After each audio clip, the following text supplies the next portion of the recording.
basically just the name SUKAD.com.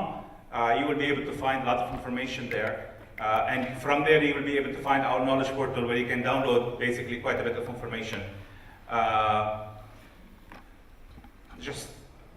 It's large groups, I cannot do a full introduction. My name is Munir Ajam. I'm the co-founder and CEO of SUKAD, a company that we've been operating out of the UAE for 10 years. Personally, for the last 3 years, I've been based in Lebanon. And so technically, SUKAD right now operates from 2 offices. I operate from Lebanon, and we have an office here in Dubai that is based in Knowledge Village. Basically, what I'm going to discuss today predominantly focus on the concept of OPM, Organizational Project Management. And I will start with basically highlighting some of the issues with what exists today in terms of PMOs. And I know some of my colleagues, some of the other presenters might disagree with some of the stuff I would say, but that's fine. We can debate, and we'll have an opportunity. Probably there are many presentations during this conference on PMOs. So we will have a chat about that. To start, okay, how many people work for companies that are maybe 100 plus? Okay, so let me start with challenging you. By the way, please interrupt me at any time, let's have a discussion.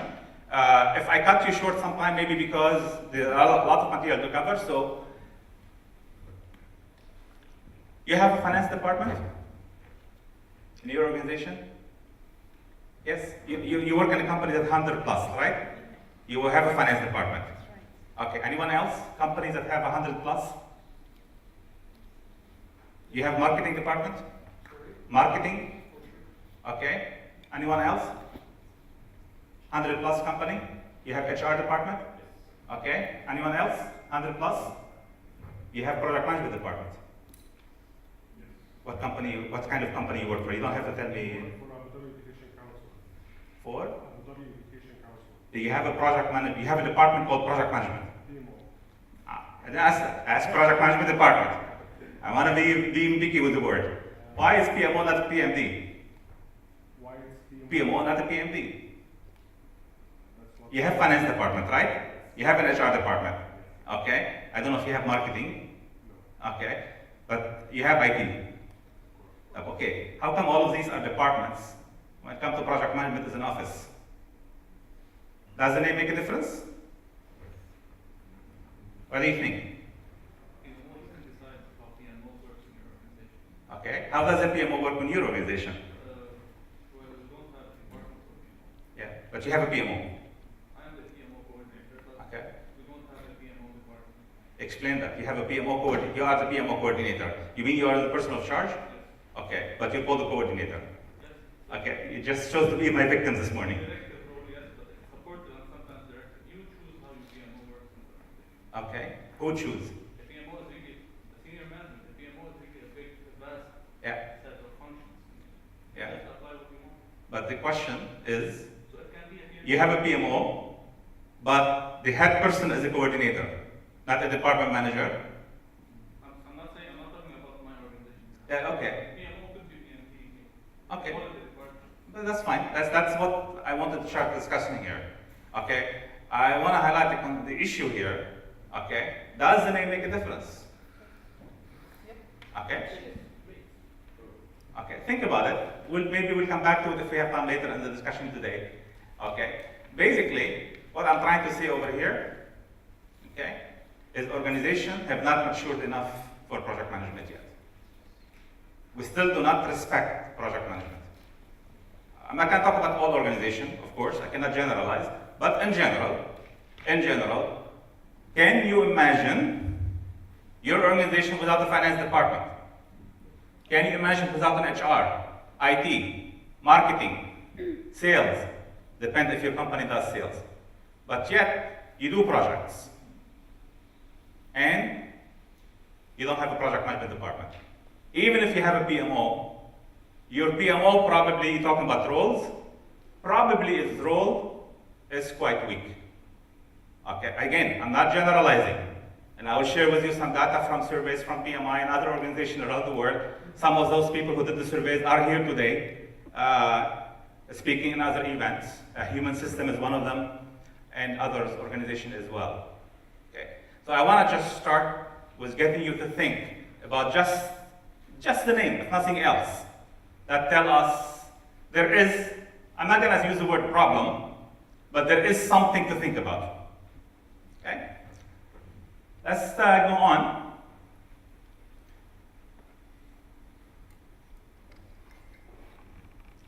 This is called the Cobb paradox. And we know why a project failed. We know how to prevent their failure. So why do they still fail? Ideally, if we have more time, I would have liked you to work at this question at your table, but let's speak out. We have a microphone, 2 microphones. I'm going to ask you for a favor. Whoever speaks, keep the microphone with you.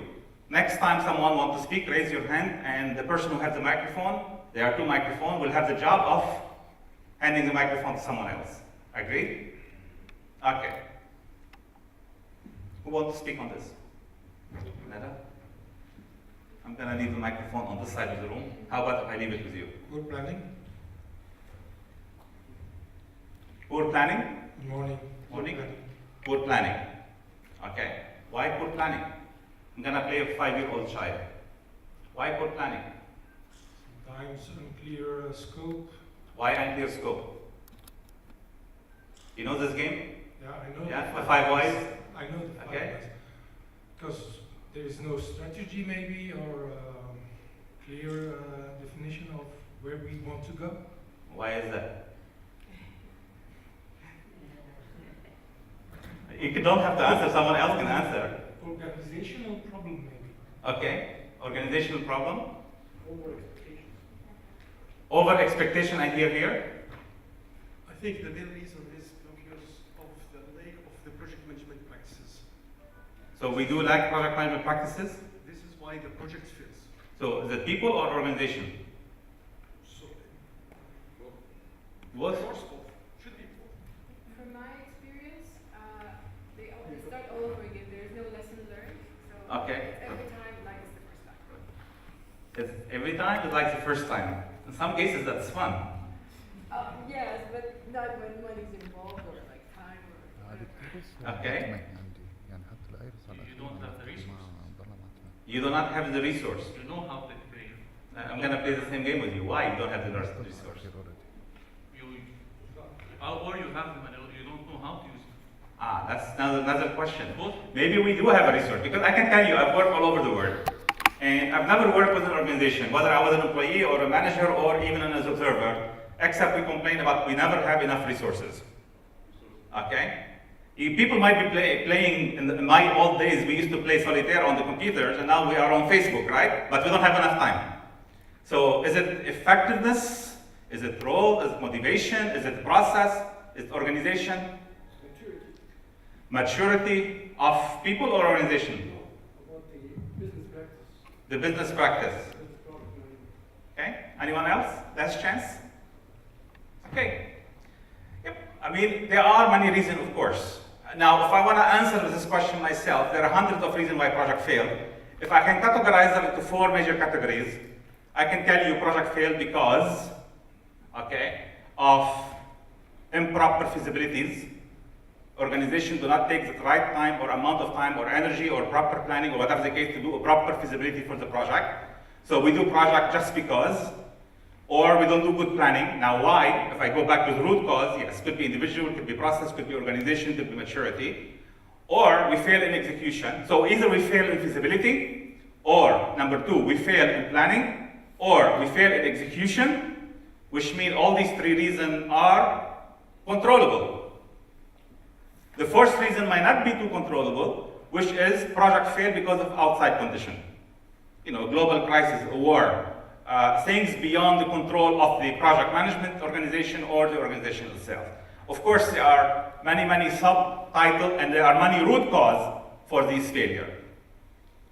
But obviously, we know project fails and they still fail. It's like the first time, every time. We haven't learned our lessons. And I'm not sure who said this, but said if we haven't learned our lessons, then we are doomed to repeat it. If we don't learn from history, we're doomed to repeat it. That's why we keep having wars. Okay, We talked about that. Some research on PMO. I'm going to start with PMO because today, whenever we hear about project management and organizations that are interested in project management, what is the first thing they do? Let's implement the PMO. Maybe an executive was in a conference like this and hears great things about PMOs. I don't know how many presentations on PMO in this conference are. Okay? And say, let's implement the PMO. And what do we implement? What do you think we implement when we implement PMOs? Most often. Well, we should implement three things: tools, process, and resources. This is the But is that what we're doing? In general, organization. in my organization. No, not you. I don't want to be specific here about organization, but in general, when we hear about PMOs today, In general, no. the microphone is behind you. In general, no. People just concentrate on the people to hire 2 or 3 project managers, and that's it. Okay? But when it comes to the process, when it comes to the practices, Okay? when it comes to the tools itself, no, it's not there. Okay. Even the respect or to how to market the PMO in your company, it's also not there. They think it's just about reports. You bring it at the end of the week. This is the status of the project, and that's it. Okay. Well, this is not the PMO. Okay. Any other opinion? I'll take one more. lot of organizations think, oh, PMO, that's something cool, that's someone. Okay. So it's a trend. It's nice to have. Nice to have, but afterwards, Yeah.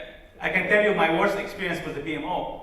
Once I was visiting a client, and basically I was, after spending 3 days with them, they told me, we need to introduce you to our PMO. I said, great. I didn't know you even have a PMO.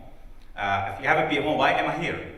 So basically, they said, I would love to meet the PMO office, the project management office. So they took me to one guy sitting in a cubicle. He said, meet our PMO. I said, what? He said, his name is project management officer. Turned out to be his secretary, the secretary for the department manager. But basically, that person collects the data from all the people in the department, and instead of everybody going to the department manager, this guy collects all the data and take it to the department manager, and his title is PMO. Obviously, it's not that bad. This is my worst scenario. But in many organizations, yes, PMOs are probably in a range. There is no clear definition today of what PMO is, which is okay in my view. But let's talk about, see what the others have said. This is research was done by PMI, by Professor Brian Hobbs, about 3 years ago, if I'm not mistaken. Actually, I had 2 surveys, one of them from a human system, but because of the time, I had to cut only to a couple of slides. No consensus on the value of PMO. Would you agree with that? Okay. Perception of high, low value are based on different characteristics. Again, what does a PMO need to be? Most PMOs are standalone. Basically, highlight the discussion that the PMO exists, but probably nobody knows what it does. PMOs are short-lived. Most surveys I've seen on PMOs, how long do you think the PMO survive? 5 years?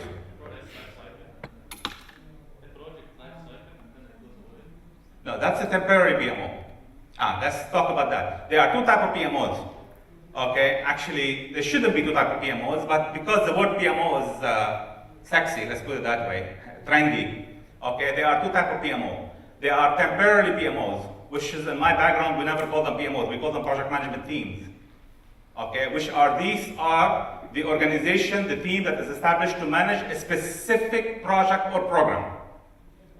So basically, a program management team or a project management team, obviously in that case, this is temporary, because the purpose of this team is to manage a single project or program, and once that project is done, of course, that PMO is dismantled. But most PMOs we talk about are organizational PMOs, so they should be not specific to a given project. Okay, so if we agree on that, at least for the discussion purposes here, how long a PMO would last? You said 5 years. Anyone else think that's more than 5 years? Why would we put a limit for how much it would last? I'm sorry? Why would we put a limit for how much it would No, I didn't say we put a limit. I'm talking about based on current studies. A typical PMO, how long would it last? If it's not project specific, it's organization. Guys, let me clarify. There's a microphone there. Before you speak, let me just highlight the question. Make sure that everybody understands the question. I'm not talking about how long it should last. I'm talking about today, based on actual research, based on actual data, typical PMO that were established. How long did they last? It's lasting, but it's facing problems, of course. It's lasting, but it's facing problems. Yes. 2 years. Most research will tell you 2 to 3 years. 50% of one researcher I was actually reading recently, 50% of PMOs failed within 3 years. Another research I read a few years ago is basically about 2/3 of PMO do not survive more than 2 years. Why?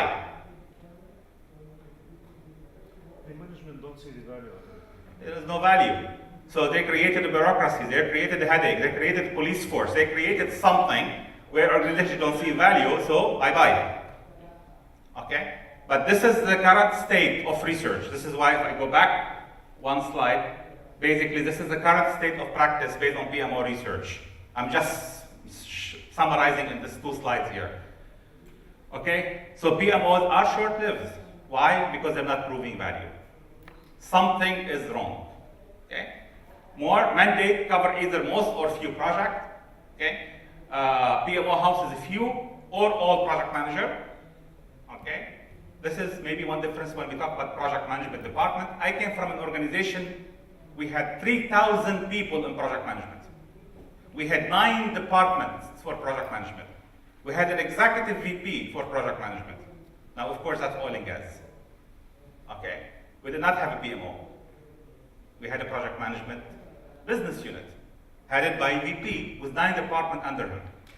Each department is responsible for the geographical area of project we execute. We had about 1,300 employees that are our employees and about 1,800 seconded people that were basically work under our supervision. Okay? This is obviously oil and gas in the region, Saudi Aramco. Okay? About 3,000 people in the project management departments. And a company like Aramco did not have a PMO. If you go to oil and gas companies here in the region, Kuwait, UAE, you probably will never find the title PMO. Maybe most projects are of the same nature. Most projects and these companies are of the same nature. Yeah, oil and gas, production, engineering, construction project, capital, what we call capital intensive project. Okay? So obviously in those cases, all project managers report there. But most PMOs that we know today, that we hear when we hear the word PMOs, I would be surprised if there is a project manager that even is that PMO. What I mean by a project manager, I mean someone who is actually managing project, not have the title of project manager and sitting in the PMO as a project manager or a department manager or a PMO manager. Okay. Most PM have small staff, or should be PMO, sorry, apart from project manager. So what we've seen, I think somebody said this, maybe 1 or 2 people in a PMO. Okay. PMO authority is mostly shared. Shared with who? Obviously with other organizational unit. Important functions are determined by the need of the specific organizational context. Location of PMO has an impact. And I don't want to read the slide for you. You know, when you can read them. And if you want more slides from this research, I'll be happy to share with you. Okay, and you can do a research on it as well, and you can download the full research on the PMO. Obviously, there are some good things and there are some bad things.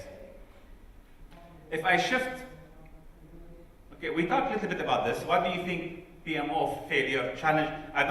Notice what I'm using words here. I'm very careful with my words, right?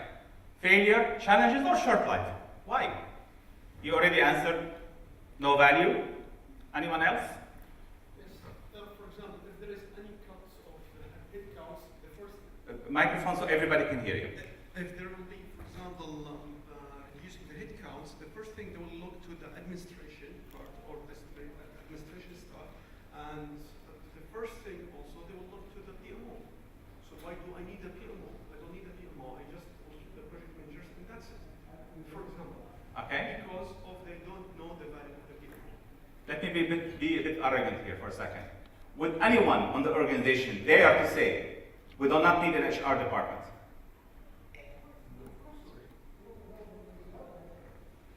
Would anyone in the organization dare to say, even the chairman or the CEO, that I don't need an HR department? I do not need a finance department. management and project management. Okay? This is ongoing conflict, vendors, the authority of the people. I will come back to this. There is someone in the back, not all the way.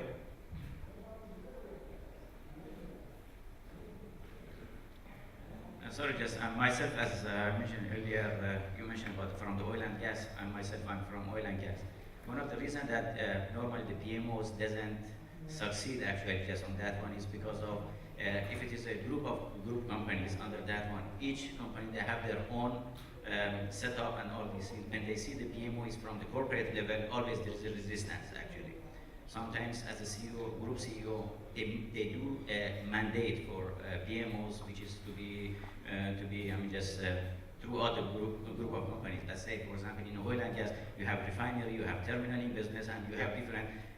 They have their own setup of engineering. They don't want anybody from the corporate to come and interfere in their business. That's fine. So always, just the challenges because of the resistance, because of the egos, which each business unit they have their own systems and all these things. In our case, also that it was a mandate, it was issued from the CEO, but it slowly died. I'll share something on this. 10 years ago when I started SUKAD, there's a group of companies, similar scenario, they asked us to come and investigate whether we can implement PMO for them in every one of their entities. And as we went to meet with the CEOs of these companies, and with the business excellence team from the group company, we went to meet one of the CEOs. He kicked us out of his office. He said, I don't need you. 3 years later, his company was dismantled. Okay? Now, this company worked in capital project. All what they do is build project, spending billions of dollars on project. And even at that level, the arrogance have reached to the level that we don't need project management. Okay? We can outsource it. And of course, that company did not last. Sorry, to the best of my knowledge, I think we cannot separate some responsibility of project management, especially in one department, like PMOs or something. And I think there are some various responsibility in other departments, like financial, like HR. This is related to the project management. Absolutely. And I think if we think about the quality management and total quality management system, we need in project management total project management system in an organization. That's related and interact with PMO, I think, needs to interact with other departments.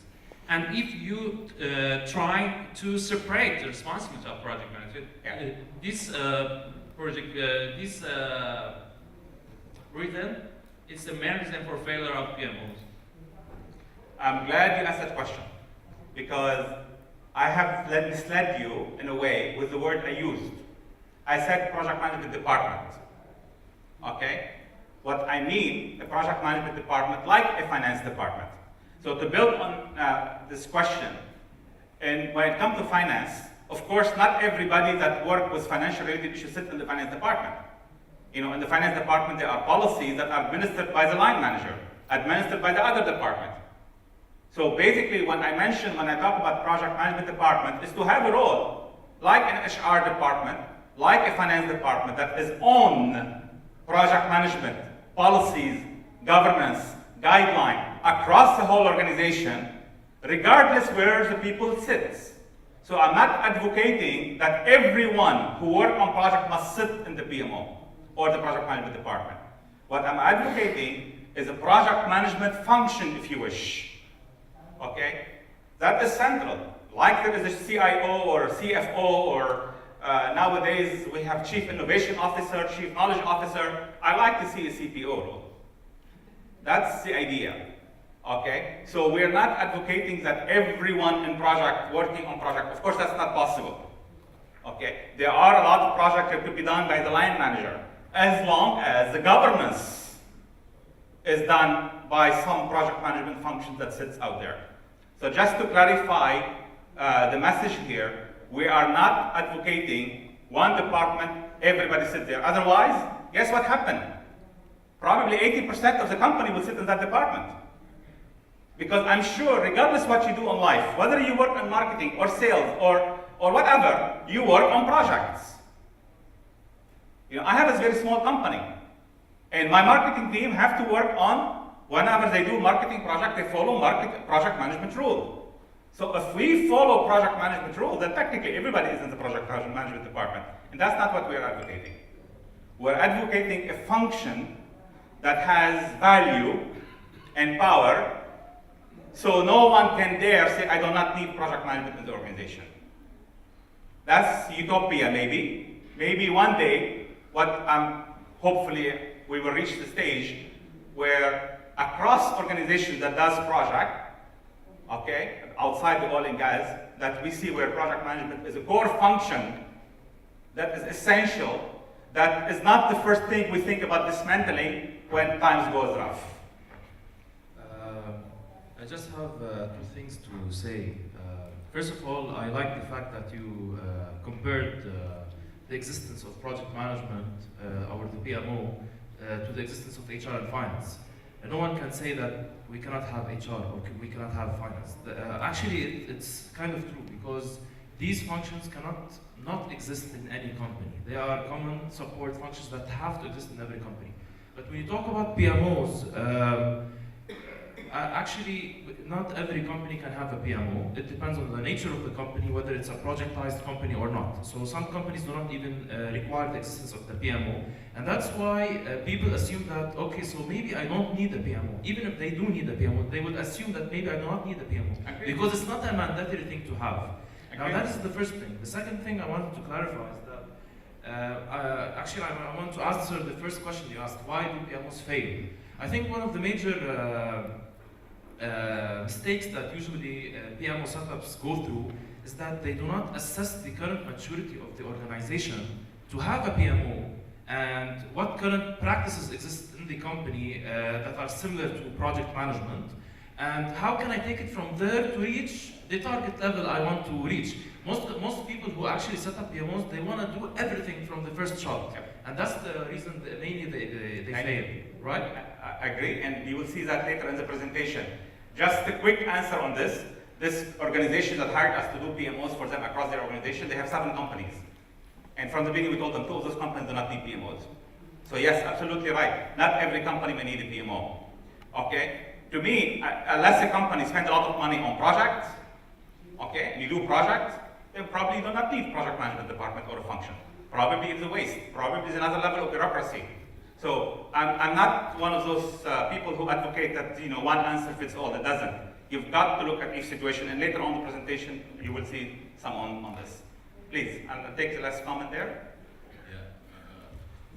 If project management procedures have been applied all through across the organization, each and every department, then what is the point of having PMO independently? This is what I just said. I'm not saying every organization needs a PMO. If you have a project management procedure and system that is across the whole organization and people follow it, you probably do not need a PMO. But I just want to highlight the case you just said. Yeah, but my question to you would be, who set those procedures? Who is owning those procedures? Who is updating them? PM specialist or PM... No, but if you have an organization with probably 20 people work on project management, when you have more than one person or one unit responsible for something that doesn't get done, this is the reality of life.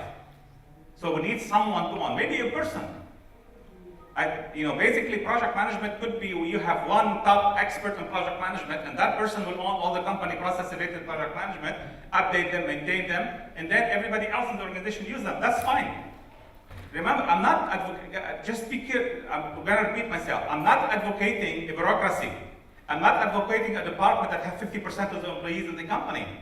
Depending on the size of the company, it could be one person part-time, or it could be 3,000 people.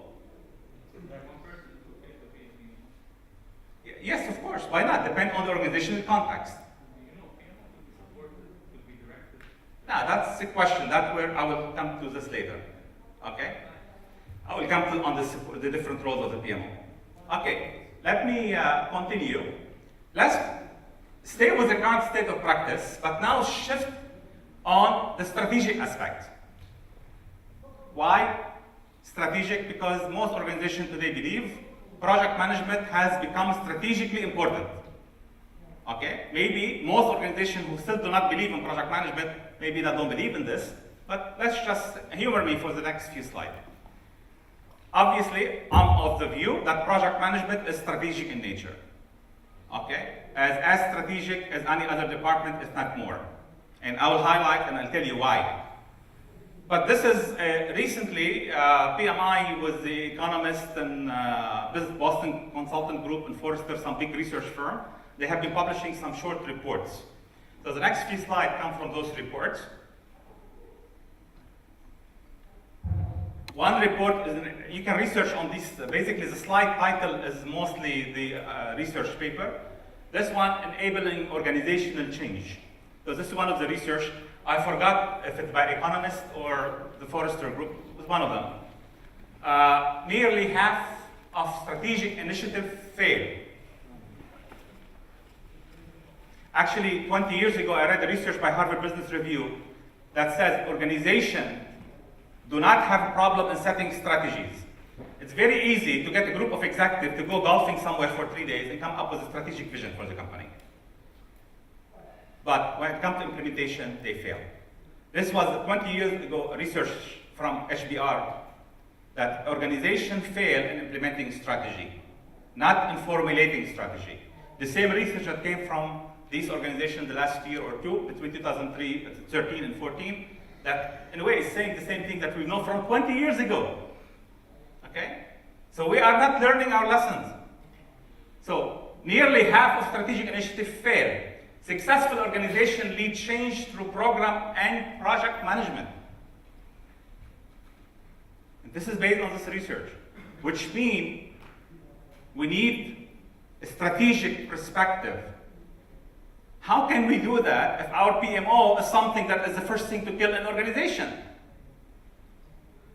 How can we reach the level where PMO are delivering excellence before they even reach delivering strategic benefits? So we have a long way to go, but this is what the research is saying. Enabling sustainable change. My colleagues over here speaking on sustainability, standardize project and program management practices. We need to have the standard process. You need to have that methodology, the procedure that everybody follow. Okay? If it doesn't exist, how do we do it? Okay? We need to engage the sponsor and senior management. We need to manage people through change. I'm gonna quickly go through some of these. This is another article or another research. Why good strategies fail. Senior executive recognize the importance of strategy implementation. So when you ask executives, said yes, strategy implementation is important, but a majority admit their companies fall short. 61% of executives are telling us they are failing short in implementing strategy. Okay? Companies that poorly align with strategy also report weaker financial results. Implementation is more important than strategy. This is a professor that was quoted in this publication. Implementation is more important than strategy formulation. Okay? And again, the HBR study from 20 years ago that says we fail in implementation. Emergent strategy might be more important than the deliberative approach. There's a lot of debate. There are two schools of thought in the world. Some that says you have to set the strategy by top guys and funnel it down to everybody in the organization. And it's set in stone. Some said no. You cannot set strategy in stone. You have to be reactive. You have to be interreactive. You have to watch what's going on. You have to adjust as you go on. You know, we can talk for 2 days about this point alone. Okay? So just leave it there. Are we doing, that's another quotation from the study, are we doing what we said we should be doing? Now, of course, this is executive level. They go to a retreat, they come up with strategic vision. Now, do they do it? And the reality is, they're not. Strategy is often fire and forget activity for the C-suite. Now, of course, you know, C-suite, we need the executive. Back to implementation, only 17% of the study respondents says their company's implementation is seen as strategic. Only 17% of executives. These are researched by executives, not by, you know, your average employee. Okay? The executives are saying 17% of them are saying that their company's implementation of their strategic vision is seen as strategic. only 17, and 56% consider implementation as operational tasks. So basically, the executive come up with a strategy, and it goes into the dead zone, the middle layers. I hope I'm not insulting anybody by this, okay? Because we are not formulating our strategy, our standard, our vision. We are not linking to that vision. We just operation, we'll get, we'll go with it. More. Another paper, strategic initiative management. In the current business environment, ability to develop and implement a new strategic initiative and change is becoming key differentiator. Whether you work in a small company like my company, or you work in a huge oil and gas company, or a huge conglomerate, these things apply. So size is not a question here, okay? Ability to develop and implement new initiative. Develop and implement new initiative, okay, is becoming key differentiator. That's what makes companies last. And of course, we're not saying if you don't do this, you will not succeed. A lot of companies have been around for 100 years. But the question is, can we do it better? Can we do it cheaper? Can we do it faster? That's where this is coming from. From one of these studies, the role of the PMO must become more strategic. So what this is telling us? That PMO today are not strategic. PMO today are probably operational. PMO today are support. Now, if your organization only wants supporting PMO, that's so fine. Nothing wrong with that. Coordination role, support role, reporting role. Up to every organization can decide what is best for it. But if your executive want PMO to improve project management, a support office doesn't do it. Don't call it PMO, call it project support. Call it project support office. It's not a PMO. Because the word management have a meaning to it. You notice today I stick on words. Once I say project management office, okay, that technically, at least there has to be some management. If it's just reporting, where is the management? Okay, if it's just supporting by giving some templates, then again, where is the management? That's the key. Again, nothing wrong with having a project support office. Nothing wrong with having a project control office. Okay? Nothing wrong with having a project coordination office. You choose whatever you want. Okay? Whatever your organization needs. But don't, I know sometimes titles are nice and trendy, but let's be careful of not giving something more power than it is. Anyway, based on the study, they came up with 4 imperatives. Focus on critical initiative, institute smart and simple process. Okay? And I will come back with these a little bit later in more detail. Foster talent and capability. So we talk about people, right? We talk about process, we talk about people, and encourage a culture of change. This is from the study. More on this. Project and program management, critical for business success and strategy implementation, is kind of a repeat. Must focus on standardized system. This is where, basically this is setting the scene for the OPM that I will talk about later. Focus on standardized system, simple process, and tailored to a given context. So we're talking about tailoring, customization, right? Actually, on this handout, unfortunately, if I knew they were going to be printed in black and white, I would have printed it and brought it with me in color.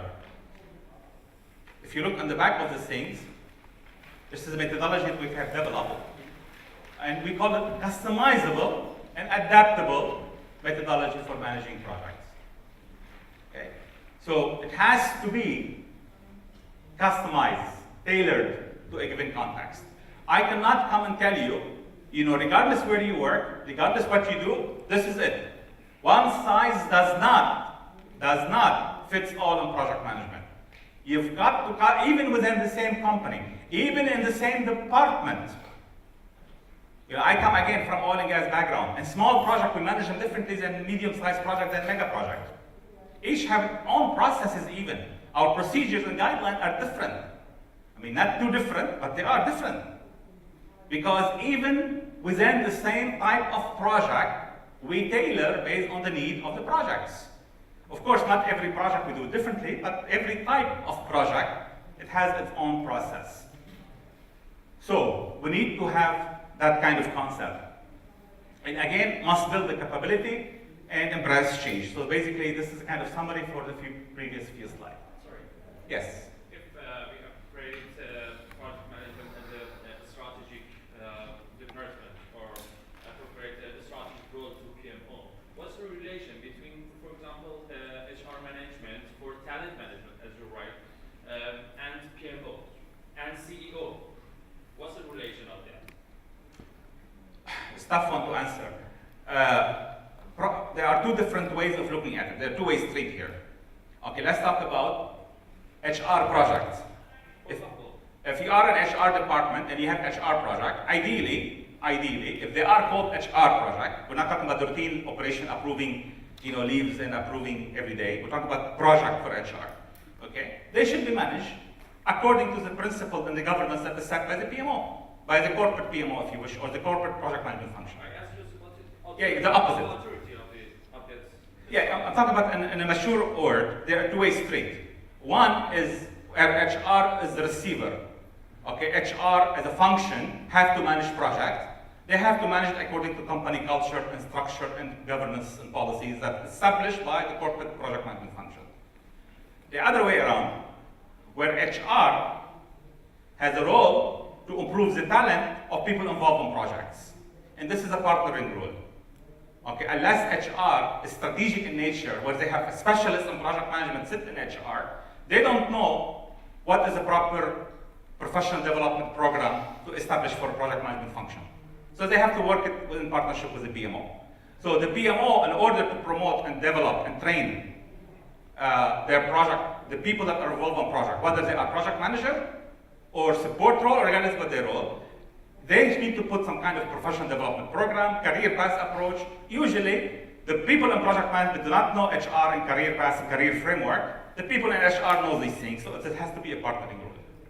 I think it depends on organization maturity and also it depends on the organization charge.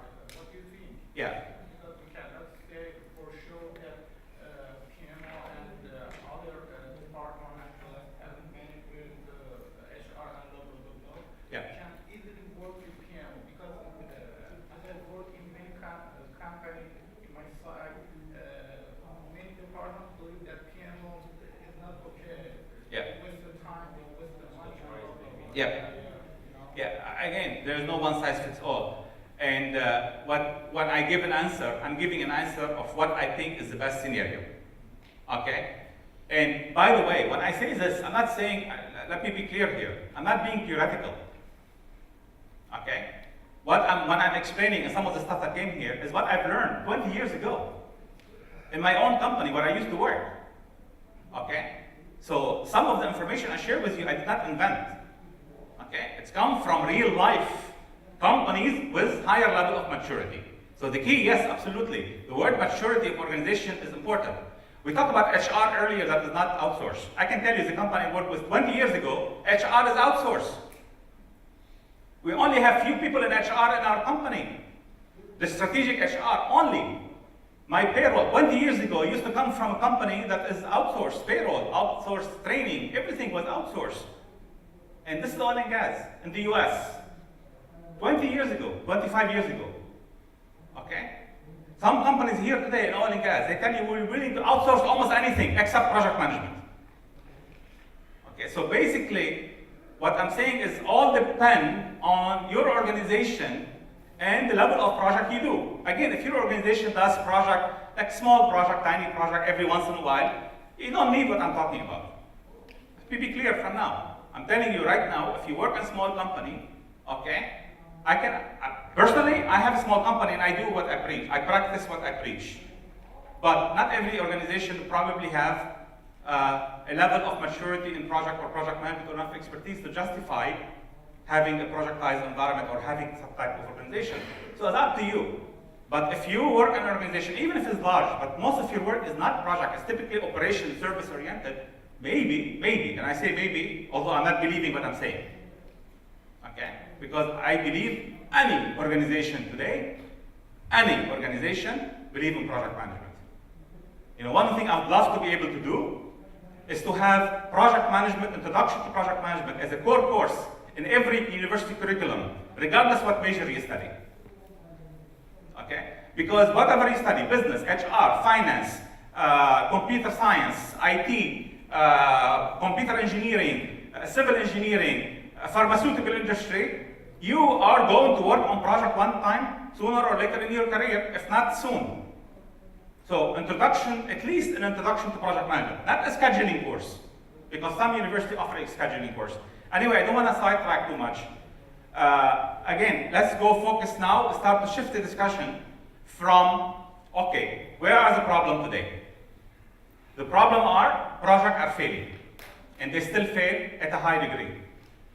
Okay, now the word fail is too strong.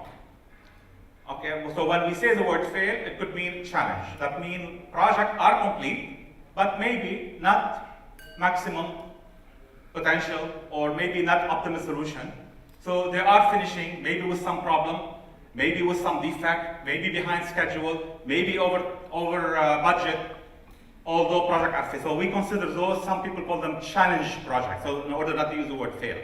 When I'm using the word failure here, we are talking about failure, either disaster or failing in meeting some or many of the objectives of the project, although the project finished.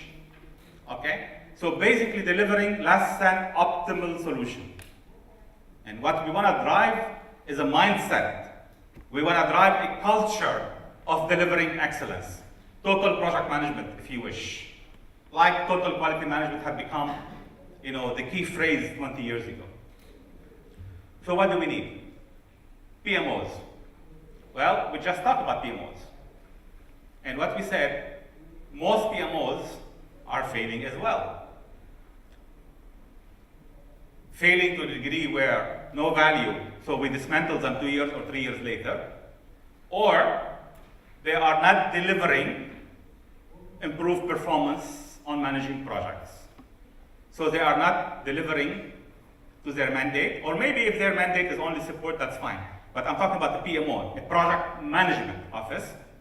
Okay, they're failing or they're not meeting the objective of improving performance in organization. Because to me, the purpose of a PMO should be to improve performance in the organization. Like total quality management is there to improve performance in the business process. So what do we do? Well, what's missing? And based on numerous research that we have conducted ourselves, in addition to research we've learned from other organizations around the world, like I shared with you, what we find is that what we really need is OPM. Which is, what is OPM? Organizational project management. We need to have a culture within the organization that project should be managed systematically. And when I say project, I could mean program, and could mean portfolios, it could mean the whole thing. We need an organizational system, like we talk about total quality management. Well, let's talk a little bit about maturity first, before I come back to the point I just made. What is OPM? I mean, obviously, OPM, Organization Project Management, but what does it mean to you? It's a culture, capacity building. All the employees should speak in the same language, terminologies, thresholds, KPIs. The problem is that most of these terminologies are kept for the younger generation, and I have seen a gap between the middle management and younger generation and most of the executives.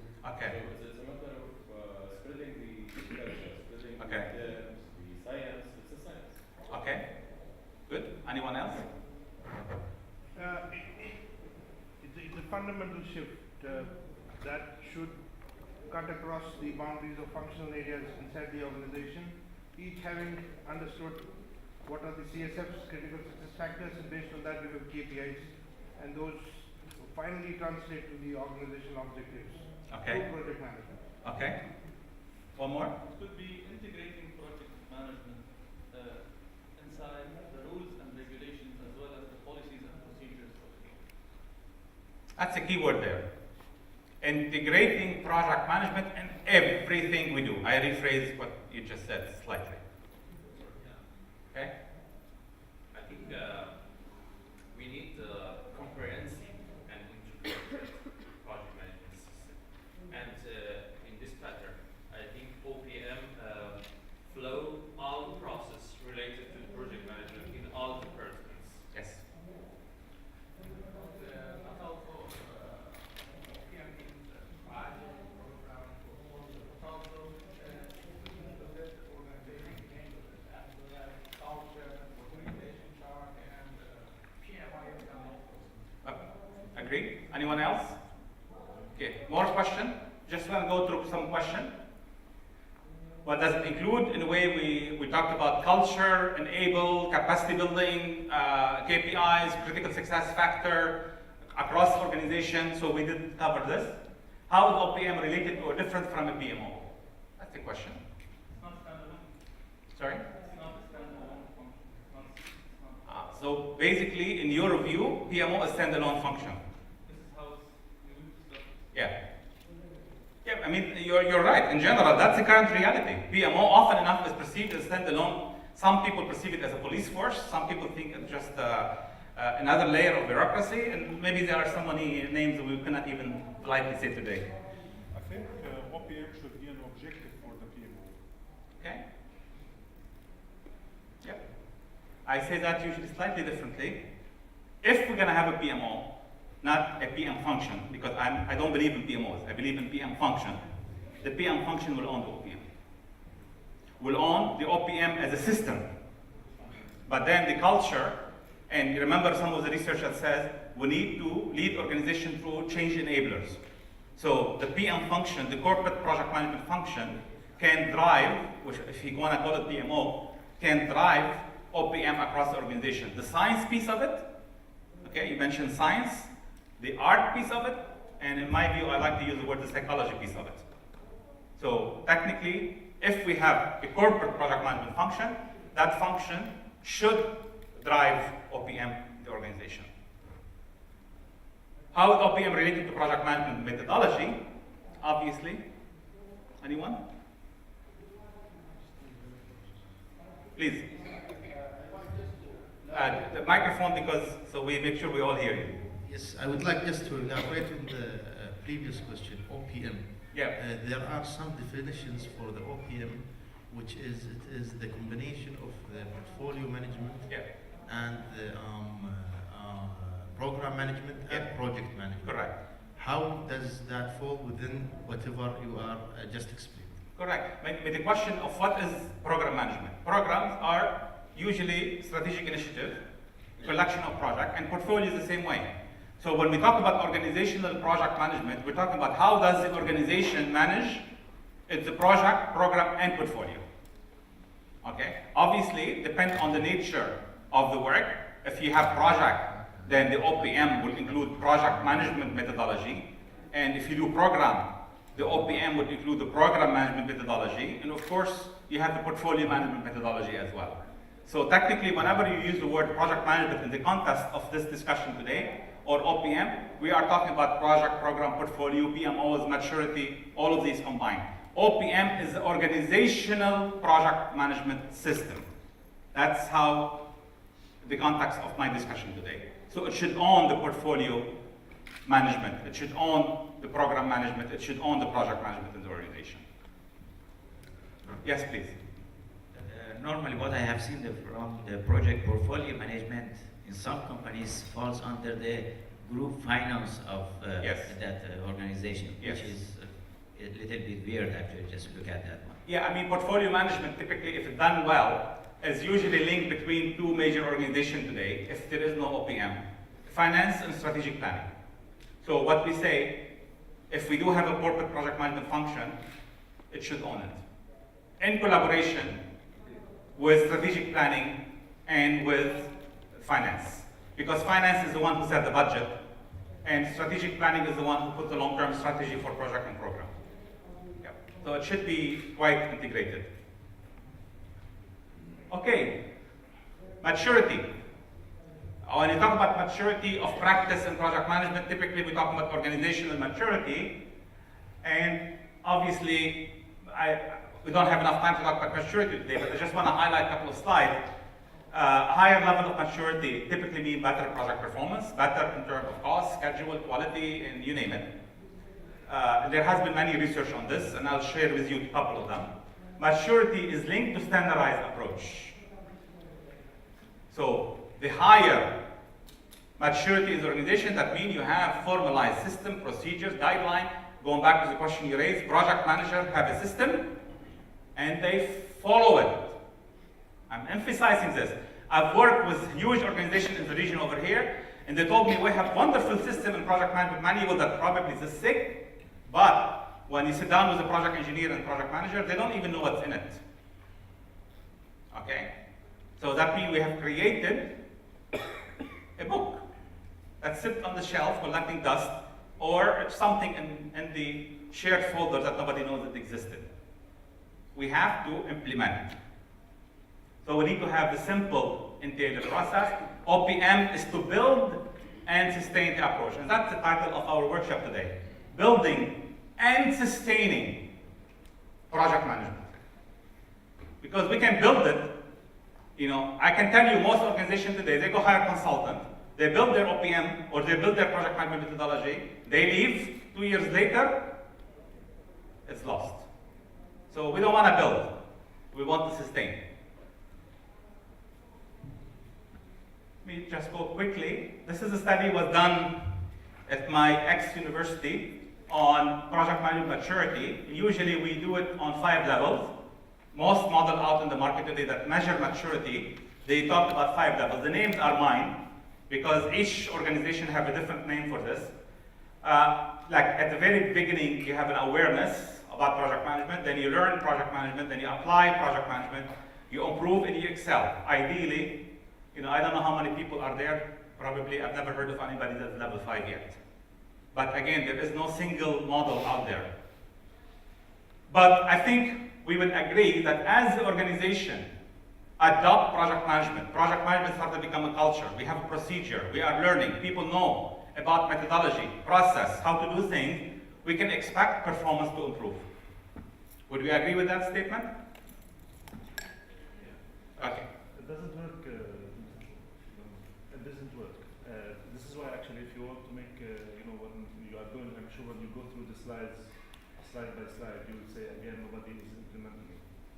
And I didn't say nobody is implementing this. Just now you said that somebody has a consultant, makes a book, and then after 2 years it collects dust. Because if you are going to look at the project management the way that you look at total quality management, I think this is how you are looking at it. Total quality management is total quality management work because everybody sets his own, the finance will put their own procedures, the HR put their own procedures, and then they will follow. But project management, if you want to impose project management procedures on the HR and finance, because as you said, each one is having their own projects, and on the marketing, which are having their own projects, and on the construction people who are having their own project, and on all types of sections or divisions within the organization, and tell them this is the procedure that you should follow for project management coming from the OPM, they will not follow it because it doesn't work on their, it's not tailored to their projects. Okay. So total quality management works because each division puts its own procedure and follow it, but OPM doesn't work because each type of division is having its own deliverables, its own stakeholders, its own... I'm going to challenge you a bit. I'm trying to challenge you. Okay. Did I say that? Yeah, you said.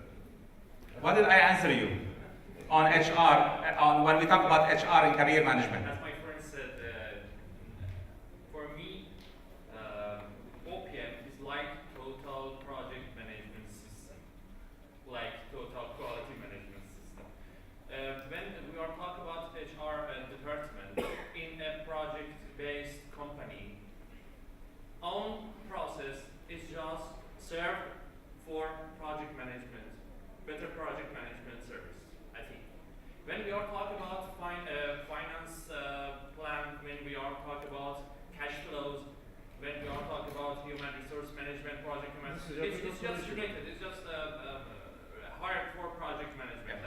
Sorry, this is operational. No, you said some word that projects within the other division. No. Projects within the finance division. Projects within the HR division. The HR division, let us say, that are having a project of like increasing the, let us say, the training or to reach certain KPIs. This is a project by itself. So can they implement the procedures that is for the construction? Clear. You point clear in order to save time. Let me just say a few words. You're putting word in my mouth. I never said impose. Okay? I never said I'm going to have somebody in an ivory tower called the CPO set the policy and everybody in the organization fail. Okay? What I've been saying throughout this whole thing said it has to be tailored. It has to be customized. I also said even in the same department, you cannot use the same project management methodology. Yes. Okay? So let me to be clear, just to make sure, because I probably failed in delivering the message. Okay? Project management must be tailored. I never said the corporate PMO function will establish the procedure and guideline for the whole organization by sitting in the ivory tower. Okay? Everything we do, it has to be done in collaborative manner. The same thing I talk about HR. The PMO cannot set HR policies. The same thing, HR cannot dictate project management system. So we have to work together to establish a career framework for project management. We have to work together to develop system, procedures, and guidelines that has to be custom fit. Again, the whole method, so basically just to make sure, I just even mentioned this, customizable and adaptable methodology for managing project. I've been in project management for 30 years, and I will dare to allow myself to say, I'm gonna come and build it for you and use it. If what I said, if you bring in someone to build your project management system, it's gonna sit on the shelf, collect dust. And I'm gonna have a slide on this a little bit later. Okay? You need to have support. Yeah, of course, we need to have a corporate support, we need to have the management support, we need to have a leadership. Exactly. If you don't have support, all Yeah. this is just paperwork. Yeah. Okay, this is crucial. Yep. No support, forget about it. Absolutely. Absolutely. If you don't have executive support, it's just a lot of fighting and spinning your wheels. Only I add that point. I give my colleagues his comments. Plus, we are talking here and met up about the project management itself. We're talking about organization. We're working in the project management. Yes. As if each division should be working project management Yes. as organization. Yes. That means will be different how they work Yes. and other departments work. The only thing, sorry, go ahead. The only thing I'll say it must come from top is the governance. Okay? Because there has to be some corporate function for project management that sits at the corporate level. They establish the governance, meaning the proper control system, the authorization, the approval level, the philosophy on change management, the philosophy on risk management. These things can come from top across the whole organization and has to be mandated across the whole organization. Otherwise, we are not delivering optimal. But in terms of methodology, procedures, guideline, it has to be custom fit to the organization, to the department. And as again, I repeat myself just so I'm not misunderstood. Even within the same department, we can have more than one system. For the small project, maybe there is something, we use the term small and simple project. I usually classify project into three classifications. The master of classification, there's Professor Lynn Crawford, she's in the conference here. She has a presentation later, she even developed a whole standard about how do you classify project. So if you're interested in classification of project, seek out Professor Crawford, she's the master on this. But I'm a simple man. I simplify project classification into three classes, or sometimes even two. Small and simple, I mean very small project and simple, no complexity. Medium-sized project to moderate complexity, or large and complex. Now, large and complex for who? I can tell you, a small project in oil and gas is a mega project in an IT department. Okay, so small has to be relative to the organizational context. Again, the slide was there before, talking about organizational context. You are talking about value of projects, and when you categorize projects, you are talking about the value. No, how do you classify projects? Yeah, it seems that there are many ways you classify projects. You are saying that because it is oil and gas, if it is high value, it is small value. And, No, I didn't say. I mean, you're reading to me. You're here. Maybe I need to work on my speech. No, what I'm saying, in in oil and gas, anything less than $2 million, we don't even consider the project.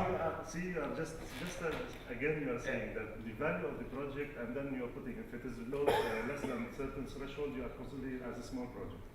Wait. In an organizational context, please, when we say La ilaha, كمل الجملة. Okay? What I'm saying in an organizational context, let me give you an example. Okay, I work Aramco, I mentioned Aramco already, okay? In Aramco, anything less than $2 million is not even considered a project. So what I'm saying, okay, even within a company like Aramco, or SABIC, or Exxon, okay? When they classify project, a small project, for example, is somewhere between $2 million to $50 million. They are managed differently than the project are $50 million to 50. Now, if I take this to a small organization, a project that is 3 months long, that probably require 4 people in an organization, has to be managed at a project that might take a year long and might need 50 people involved. So what I'm saying, whenever we classify a project, it has, even classification of project must fit the organizational context. So when I say the word small, I'm not putting value, absolute value. I'm not saying as small as $2 million across the world. I'm saying in an organization that does project in the millions of dollars, $2 million is a small project. So just I need to be careful of how I'm classifying project. No, I know. I mean, I've worked in project 5 million is a small project, and I've worked in organization 1 million is a mega project. There's two different between not just financial. Yep. They have other terms, actually, customer satisfaction. I come back always to the same statement I've been saying. It has to fit the organizational context. Just giving you examples, there are many criteria you can take into consideration. Yes, absolutely. So please, do not, I hope, if I want to close this side of the discussion, do not take my word that is absolute reality. Just remember that I'm saying both things. I'm saying that it has to be customized, has to fit the organizational context. It has to be collaborative matter. Okay, otherwise it defeats the purpose.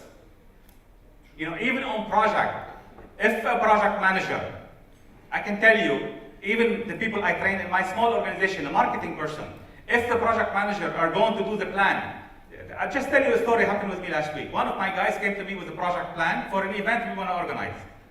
I told him rejected. He told me why. He said, somebody I'm training as project manager. I said, because you did it on your own. Go back and talk to the team that's going to be involved with you on this project, discuss it with them, update your plan, and come back to me. Okay? So even in my own organization, my tiny organization, 10, 11 employees, I would not allow one of my guys to sit down and do a project management plan on his own, sitting in his office. It has to be a collaborative matter with the people who are going to be involved in managing the project and working the project. Otherwise, this guy is sitting in his ivory tower, which is his cubicle, and is setting guidelines and everybody will follow me. I'm the boss, you follow me. Absolutely not acceptable. Okay? So I will never advocate a corporate project management function with the CPO sitting up there dictating policy on everybody and everybody follows the same way. Absolutely not. I just want to emphasize this point because I know I was misunderstood, or maybe I did not, it's probably my problem, I did not clarify the message properly. So let me go back to this. And again, I will be here after the event. I will stay as long as you need me, we can have a lot of discussion. Awareness and project maturity, again, we have performance. Now, typically, if we have an organization that is new to project management, we can expect the cost of project management. What happened to it if we are at 0 level and we want to go up this ladder? What happened to the cost of project management? It's going to increase. But guess what? This is based on this University of California at Berkeley research, okay? That once you reach about level 3, the costs start to go down. Why? Because now we have a standard procedure. Now we have the guideline. Now we have the system in place. So if I want to do a project charter, I don't have to go Google it. I can go up to my historical database and look at what is a charter or authorization document or PID, regardless what you call it. How does it look like? What is the procedure of writing one? What is the process flow chart? Maybe even some template that exists, maybe there is one for a project like mine, I can copy, paste, and modify. Okay? Obviously, in that case, I can do things much faster. And if I can do a document faster, I can do other document faster, I can execute the project faster. And this study shows that organizations that are close to level 3 actually are able to do project up to 60% faster. And 20 to 40% cheaper. This is another study from a private company called the Center of Business Practice, part of PM Solution in the US. And here they look, notice there are no level 4. They only have 3 levels. And they've noticed, except these first 2, on almost every category here, level 2 is better than level 1, and level 3 is better than level 2. And overall performance, you can notice, and if you look at the scale, that's significant. You know, that roughly, maybe this is what, 2.8? This is maybe about 3, and this may be about 3.4. Now, if you do it as ratio, significant growth. Okay? So whether you are looking at organization financial success, or shareholder satisfaction, or project aligned to strategy, or customer satisfaction, or whatever else, level 2 is better than level 1, and level 3 is better than level 2. So this is based on actual data from project. So we're not just theorizing here. We are showing a higher level. Obviously, when we talk about PMO or maturity, because they talk about PMO maturity over here, you know, we're talking about project management maturity. So basically what we are saying is organization.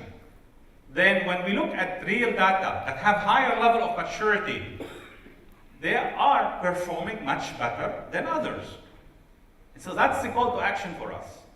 That is why we need to change. If we are not doing this today, and we work in an organization where we spend money and time and effort, you know, even in government sector, one of the things we see across the region over here in government sector, guess what? Employee time is non-countable, it's zero cost. We need to start accounting for our employee time. We need to start accounting for every penny that is spent on project, and every dirham. And today, across the region, not only UAE, most organizations, all the work that's done internally, the project cost is only the third-party cost, the external cost. Just check the time because I need to give you a break. Okay. In 15 minutes? Okay. Can you audit? Can we audit? Yeah. I mean, now, if you want to prove to the upper management, yeah, which level of maturity you reach, is there a way for somebody? Yeah, there are assessments. To come in and Yeah. give you a certificate. Yeah, there are. What?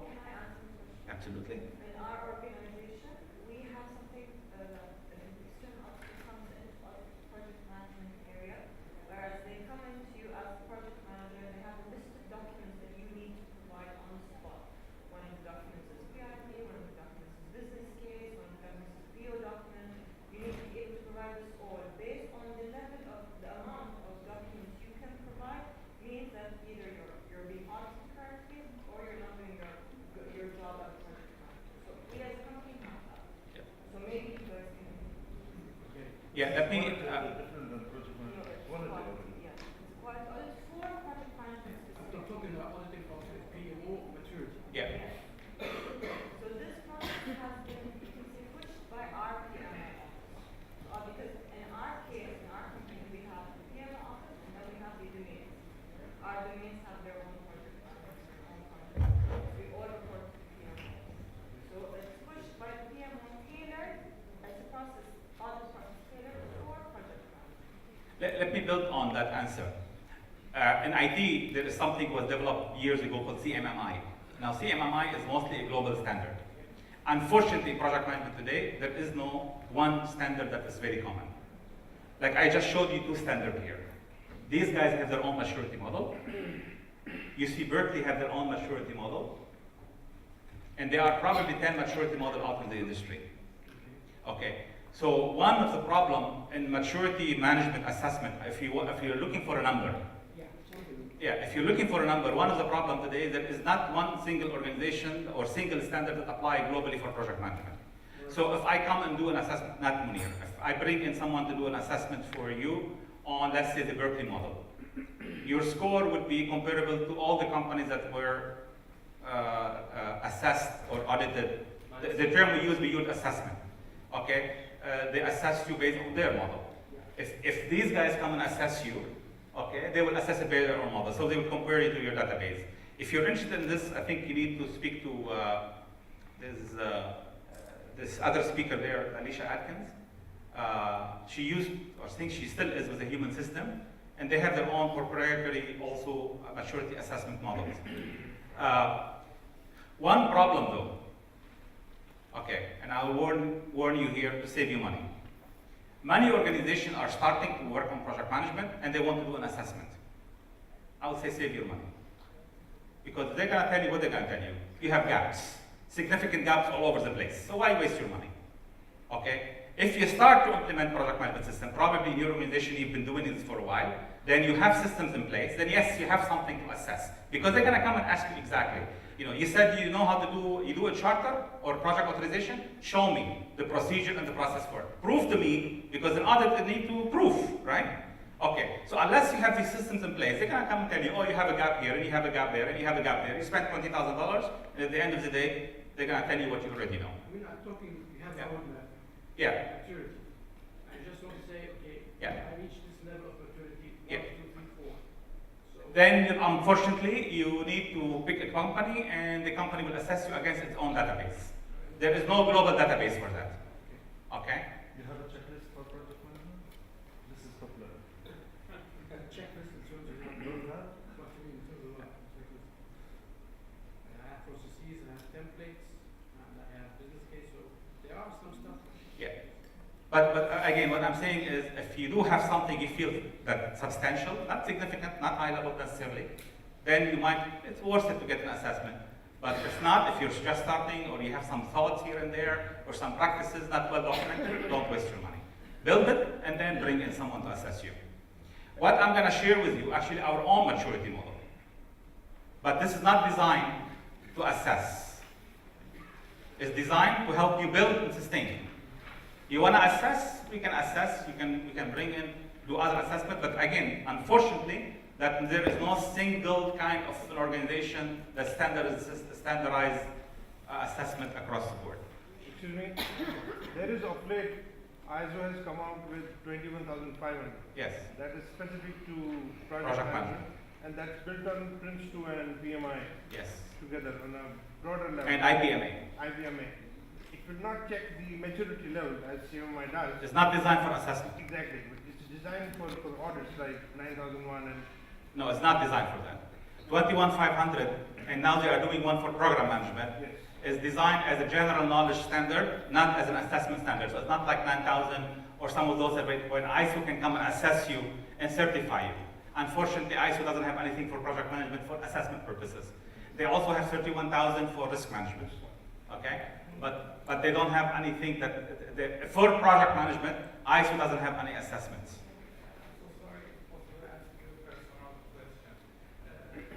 Methodology is SUKAD methodology, and in my opinion, it's already very good. Let me ask you a question. During time, how many companies ask you about assessment, and how many companies ask you about buying or purchase methodology? Because I'm OKM3 certified, and many people, many companies asking for implementation, not really for assessment and improvement plan. Unfortunately, across the region, based on our experience and observation, most people here are not interested in methodologies.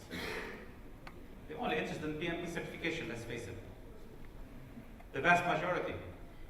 You know, I'm going to have a slide later. Even PMI, you know, I'm very, some of you who know me or follow me on website, you find that I'm very critical of PMI. And PMI is participating here today. What I'm sharing here, I've been sharing this for 10 years. And finally, PMI this year came out with a standard that talks about the same thing. Okay. Across the region, I would say the vast majority of organizations today, if they're interested in project management, they're interested limited to certification. Even across Dubai and UAE, there are very few organizations that have really adopted project management. Okay. Of course, with some gaps, every organization has gaps. But at least some organizations are more mature than others. The general observation is organizations are not interested in methodology. They're not interested. You know, when they want to talk about project management, they will say, let's build a PMO. They will hire, I think somebody said this earlier, they will hire a project manager or someone with experience in project manager. They're thinking that if you have experience in project manager, you must be a capable person to write the methodology. I'm not going to name this. I was just invited to speak with an organization here just last month. And I went there and said, we want you to help us build the PMO. And apparently the guy I was meeting with, okay, he was hired 3 months ago to build the PMO. He couldn't do it. So they called us. Then he told me, by the way, we hired a company to do templates for us. So here, and this is a major leading organization in the UAE. So here, first, they hired a person to build the PMO, couldn't do it 3 months later. So they hired a company to do templates for them. And why this organization was there, they're calling us for consultancy. They said, why do you need me? If you already have something like this. So unfortunately, going back to the discussion we started with this morning, project management is still in the baby steps status and across the region. Obviously, in one country, UAE is more advanced probably than Lebanon. Lebanon is more advanced than Iraq. Okay, if you look from country to country, you will find differences in the level of project management. But even in a country like UAE, with all the infrastructure we see, very few organizations have really adopted project management, and they are working hard at it. Where does KSA stand? Sorry? KSA? Do you have? KSA depends, again, where you are. Some of the companies are quite advanced. Some of the companies are still, project management is, PMP. One question, please. Yes. Project management, this is project management office, and now you're talking about organizational project management. One question, I'll go back a little bit. Do you think, in a real manner and in a real sense, the project management companies contribute to the project in terms of time and in terms of money?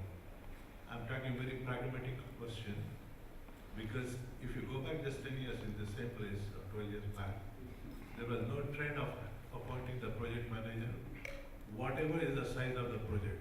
Even in the mega projects, we never used to appoint the project managers. Yes. The consultant used to perform all the duties and responsibilities entrusted to the consultant under the services agreement.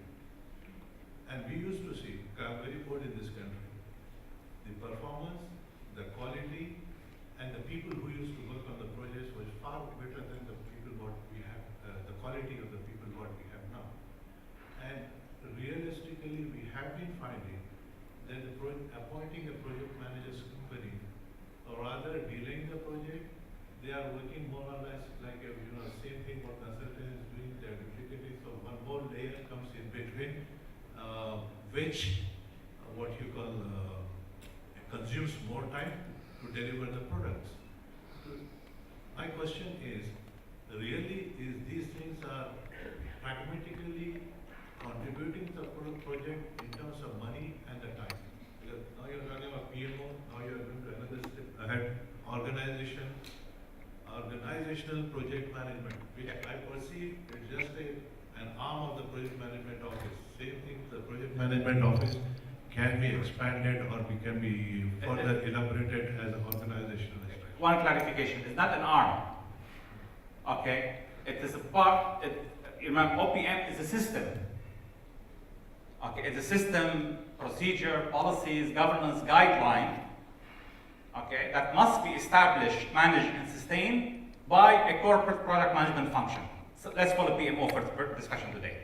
So it's not like an arm, of a department, okay? It's the project management function within an organization should own the project management system across the whole organization.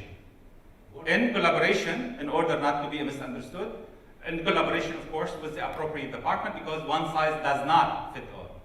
I haven't answered you, but I want to just clarify this point. Before I want to go with you, what value-added components it adds to the project management office this year?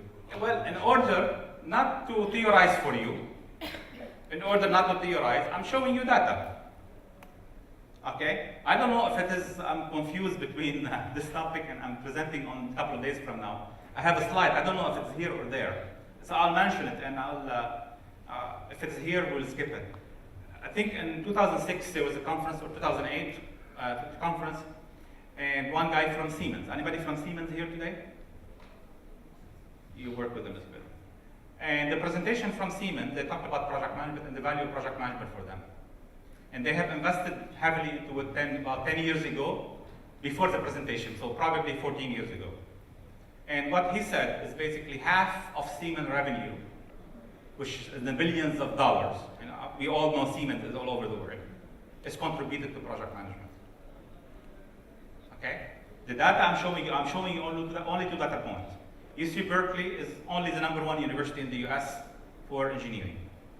Okay?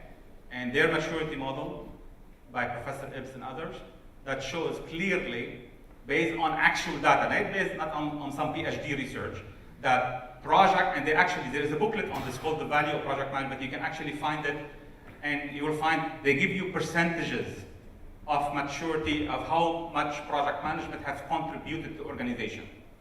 Now this is, again, basically what I'm saying is across the world, project management has proven its strategic value. Now, of course, the level is different. Today, there are probably close to 1.5 million or 2 million people that are certified if you consider all the certification of project management. PMI have about 650,000, Prince 2 there is about 800,000, IPMA has I don't know how many. So there are a lot of project management certification out there. So if you look at all the people who are certified in one project management certification or another today, there are probably more than 1.5 million. Years ago, I heard a company like IBM have 14,000 people certified on their staff.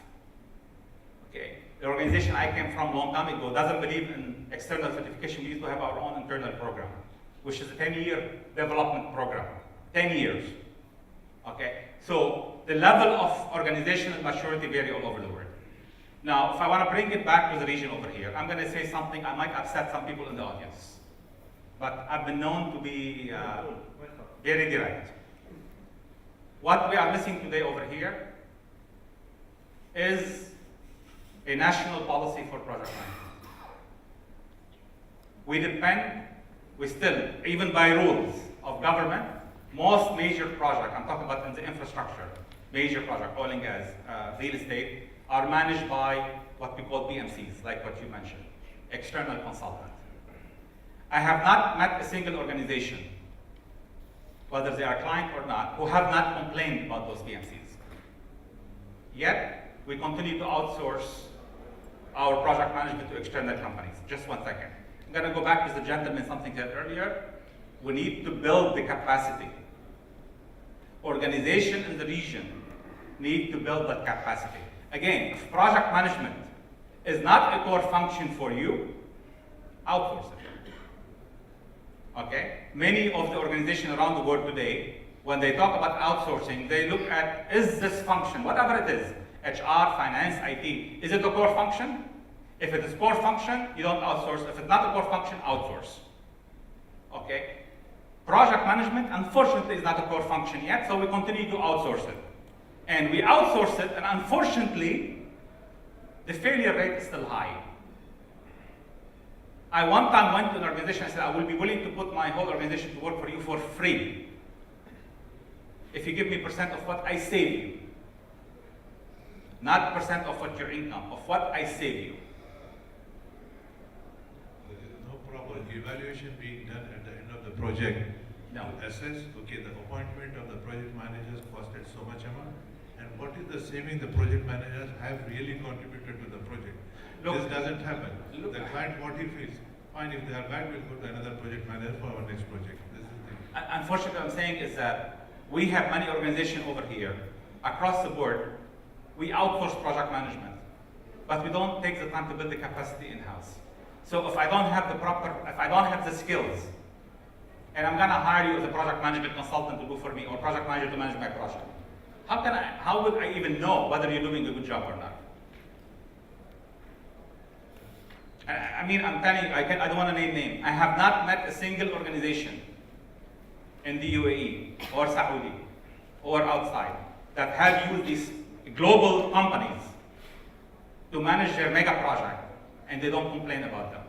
I've seen proposals where these top national companies, they actually have the name of another client in their proposal.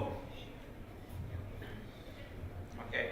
Unfortunately, again, project management is still not perceived as a strategic core function across the region. Across the region. And for a person who has spent all my career, all my life in project management, it's a dream. Been trying for 10 years to promote it. We are making some successes here and there, but it's a major fight. We need to build that capacity. I have a question for you. I don't know if it's early or it's time to ask it. If you want to build the capacity, would you invest in the people internally in your organization, or would you invest in the people plus the setup and the tools? I'll give you the quick answer now and the detailed answer later. People, process, and tools. You cannot focus on one. You cannot. I'm a training, most of my revenue as a company comes from training. You know what I tell my client first? Money spent on training is a waste. I make my living out of training. Okay? So I'm shooting myself in the foot when I say this to client. Fortunately, client don't believe me. Okay? Because we still do a lot of training. But yes, we talk about build the process first and then train according to the process. But most organizations here in the region don't mind spending a lot of money on training, even repeated training, but they don't spend money on building the process. We'll take 2 questions and we'll take a break. When you say national, do you mean, when you say a national project management policy, you mean municipalities or national, country level? Yes, municipalities, ministries. Country level. Yes, what does the country have to, I'm asking, I want to know, what does the country have to do? In Saudi Arabia sometimes they pay Aramco to manage a project. Yeah, why? Managing costs, for example. Why? Because others fail. Yeah, because... Yes, but how does a country do a project management? How many PMPs in the room? Okay, I'm gonna hide after this so you don't hit me. Most organizations go after PMP thinking, oh, once you train PMPs, those PMPs can manage their projects. PMI is saying today, they're not saying this, but indirectly they're saying it doesn't work. You need to build the process. So when I say national, okay, ideally, I would like to see it at the country level. Because if you look around Saudi Arabia, UAE, Lebanon, any country, you know, whether it is, Ministry of Works, Ministry of Housing, Ministry of Transportation, okay, how much money is spent on project by this organization? Okay? I mean, look, today in Dubai, okay, the organizer of this conference, we have RTA and we have D1. Each one of them has their own system. Why can't we have a Dubai government, if we're not talking about UAE national? Dubai government standard for project management, instead of depending on a Bombay guy that is incomplete. Because it has to be tailored to each. No, you said, remember, when I say something like this, you put the governance. You know, there are levels of project management. Okay? In finance department, the finance department, there are 2 different, there are strategic aspect and there are the operational aspect. So when I talk about governance, we're talking about standard system, okay, for the governance control structure and the philosophy and policies on change, on risk, on these things. Those are set at the government level. For government project, okay, and then each organization, what I'm saying, each organization, not each organization, each type of projects. Each type of project. Because I can tell you whether you are Ministry of Housing or Ministry of Labor or the Ministry of Works.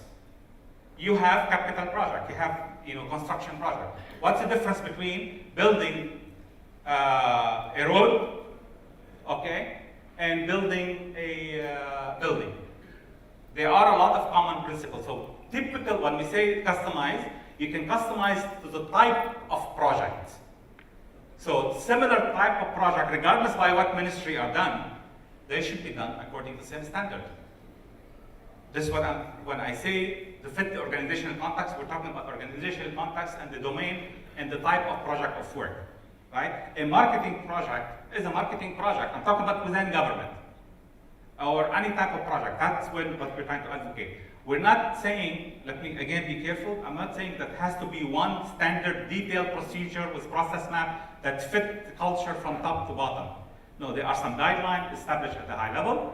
Some guideline, it could be empowered to be modified by an organization, by a ministry, and some could be modified by a department, and some could be even allowed to the project manager to modify, if justified. You know, if you read my books, we talk about that. I have a chapter, 2-3 chapters dedicated to this topic.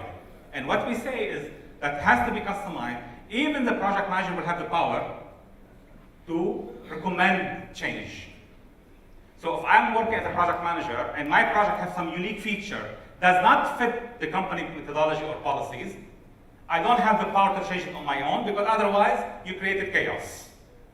I will have the power to justify and recommend the change, and as long my recommendation, one person above me approve my request, then we will make the change. So we can even custom fit to the project specific need. How can this help in adding value to the PMC performance? To the PMC's performance, because what governs this discussion is the complaints about the PMC performance, right? No. PMP is one issue. The PMCs. Oh, the PMCs, okay. Yeah. So how can this governance add value to the performance of the PMCs? You can still have the process in place, Yeah. and it's not implemented. Well, no, I mean, here what we have, organization need to make a decision. Do I need to build my own capacity? If I build my own capacity, I don't need PMCs. Or I will hire them as supplemental to my own power. The government has a framework for project management. Yeah. Will this lead to having more capacities within the organization to? It depends on what you do. For example, I work with some ministries in Iraq today. Okay? And most ministries we work with, we find out that they have, because they're still more like the socialist culture in terms of business. So every ministry will have 10 or 15 companies work under it. Like we just recently met with one of those ministries, and they have one company out of their 14 companies that is responsible for all their engineering and construction project. So instead of outsourcing to an external company, they have their own company to do this. Okay, now is it good, is it bad? It have good and bad. Okay, so there isn't, again, I cannot advocate one single solution. It has to be custom fit, but I'm saying if organizations have a large percentage of money being spent on project, it's worth it to build your own capacity. The ideal way is to build your own capacity so you can manage your own project. If you need help, you can always bring supplemental manpower. This is like what companies like Aramco and Exxon and these global companies do. They bring in supplemental manpower to work under their supervision on their system. So my system in Exxon, my system in Aramco, I'll bring in people to help me. Okay? Or this is the ideal way. The other way is at least to build enough capacity that if I have to hire a PMC, at least I can monitor this PMC performance. And they cannot cheat me, let's be clear. Cheat me not in a bad way, that means on purpose they want to cheat me. But what we've seen over here is a lot of issues. Let me leave it at there, you get the point. You have a question and we'll take a break or no? I was just going to comment about the nation or national way of managing. To put it into application or implementation would be something like the government award for excellence or something like this to set up a target. So at least to start with, and then after a few years this becomes a standard and everybody goes. Anybody gonna kick me out of the country today? I'll tell you one thing. You know what's really saddened me? Is there are government awards here for best projects. But there are no project management system. Okay? If it's done properly for a country that's still developing, as you in the economy, and it's a relatively small country where you can still manage amount of work and performance, would be something like setting up something that's for the government to start with, setting up in the ideal format, sort of an award or like Set up the process first. Let's move away from award and the culture of award. Not the word award, but some sort of like standard that people like ministries would start to apply for it, and then when it proves to be functional or practical, then they can sort of like with a 20 years plan, that becomes the standard, not the. Yes, and you said the keyword 20 years from now. Yes, absolutely. It's not something you can do in 1, 2, 3, or 5 years. Build for the long term. Any examples? I mean, okay. Huh? Any examples in the U.S. for instance? No, in the U.S. Do they have a Government does. standardized? Government does.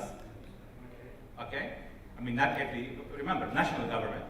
The national government in the US, from the FBI to the CIA to the military, they use project management.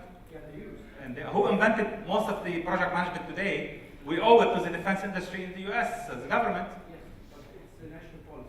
They have to abide to, and like you said, tailor according to each and every project. To be honest, I don't know. I don't know now today if there is one. No, when I say, I mean, of course, the US, remember, I don't know if you know how much you know about the US. US government, federal government is different than the state government. The US government cannot mandate anything on anybody. Okay? The US government, I know they practice project management, and I know they have. They might have recommended. Yeah, but I don't. To be totally honest with you, I don't know if a country like the US, it has a national standard for project management that apply across all government. But let's be careful here. The US is 300, 400 million people. Okay? And the US is, I know they spend a lot of money, but per capita, it doesn't even come near to what we're spending in the region over here. So what I'm saying is because in this region, we are still growing and project management is still in the baby stage, we can afford the private sector, the small companies usually do not have enough power and money to spend and invest into project management. So we can take some leadership into this area where we're spending billions of dollars. You know, the reason I say this, because what I know for sure, most projects here, okay, across the region, are not achieving their objective fully. They are finished behind schedule, over budget, with some problem, some defect. Now, of course, I cannot be generalized. I cannot say everywhere. But in general, this is the experience we've seen in the region. So there is fundamental weakness in the area of project management because we depend on these PMCs. The PMCs depend on the local hired workforce that come from all over the world. Okay, and at the end of the day, you know, we don't have a proper system. Okay, I share with you one story on this. A few years ago, we went to a company, a contractor to work with, said, okay, quality is important. Said, yes, quality is number one for us. Can you show us your quality plan? We asked the question. Said, let us call the quality manager. The project manager could not even show us the quality plan. But quality is number one in this company. So we need to move away from the concept of knowing doing gaps. We know project management is good. We know project fails. We know what they fail. Let's go back to what we started today. So what are we doing about it? Let's take a break. According to my watch, I have 10:30. We are because we were late this morning, so they gave us an extra time. So if we take about 20 minutes, and then we will have 1 more hour to close the workshop. For continual improvement.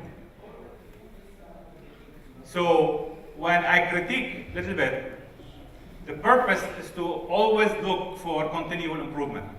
How can we improve on what we have today? Whether we are talking about Dubai as a city, or Emirates, or UAE, or your private company, or your own business. The whole idea is that how can we improve on what we have? If we already have project management system in our organization, how can we take it to another level? How can we make it more powerful? How can we make it more strategic? If we don't have project management in our organization, can we adopt some of the principles of project management? And I say some. For those of you who were here earlier and they were able to get my book, the Arabic one. The Arabic one is written as a story. So half the book is a story.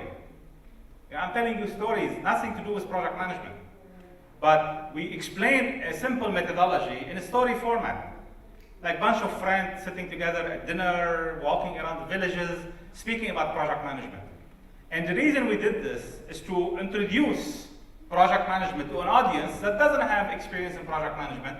So we try to take it, what some people perceive a dry material, into easy to read kind of material. The second book, and this book in Arabic is available in English as well. The second book is written more as now you are in project management, okay, but you want to take project management to the next level. How can we establish a methodology for managing project?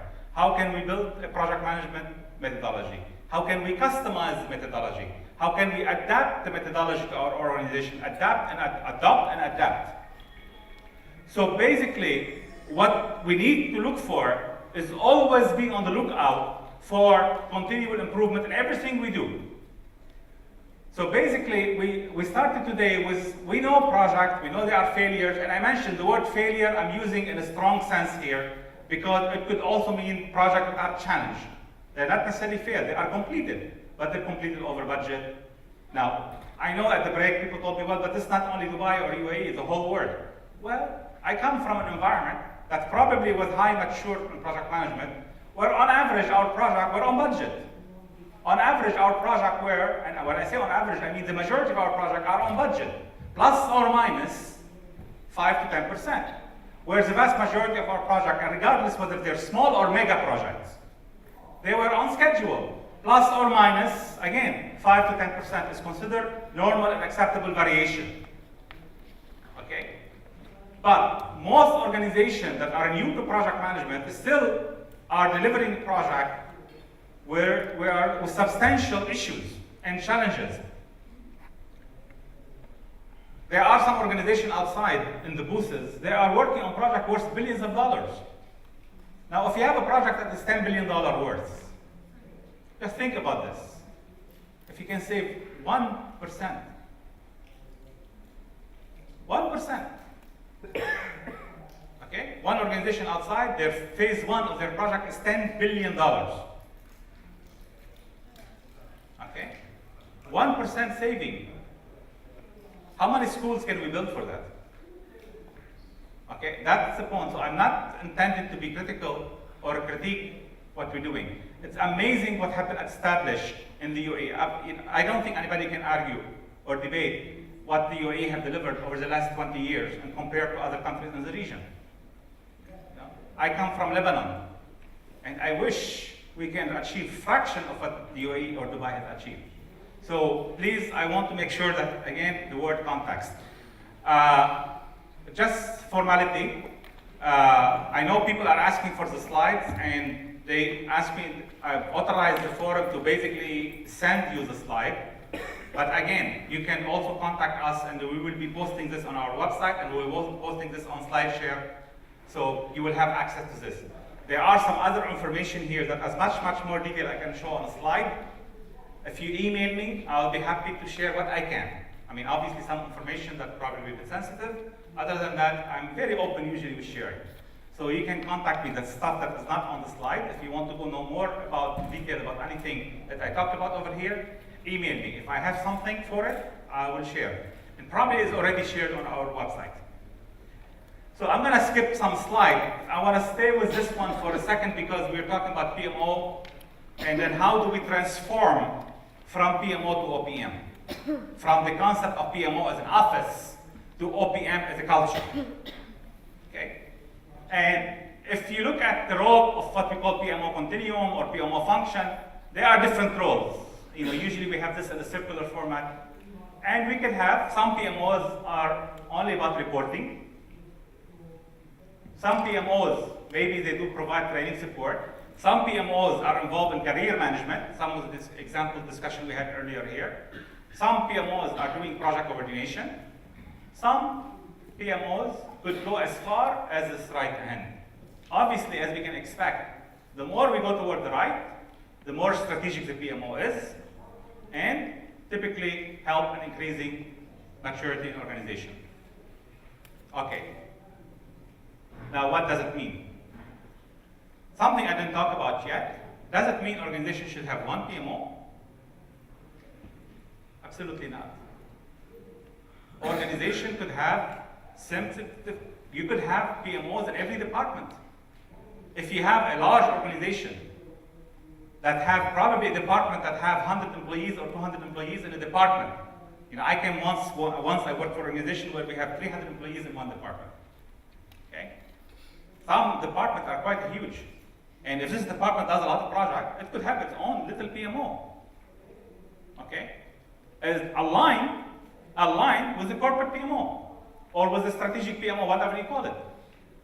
So corporate PMO might have a role, and a department PMO might have a different role. And each one of them, as long as they align. So when I talked about HR department does their own project, I'm not saying HR department. Let's talk, again, I want to give example from where we are. We are in Jumeirah. You know, you guys know that Medina Jumeirah, for those who know, is part of the Jumeirah group, which is part of Dubai Holding. Now let's talk about Jumeirah Group, a company with probably 11,000, 12,000 employees. I'm not sure how many there are, okay?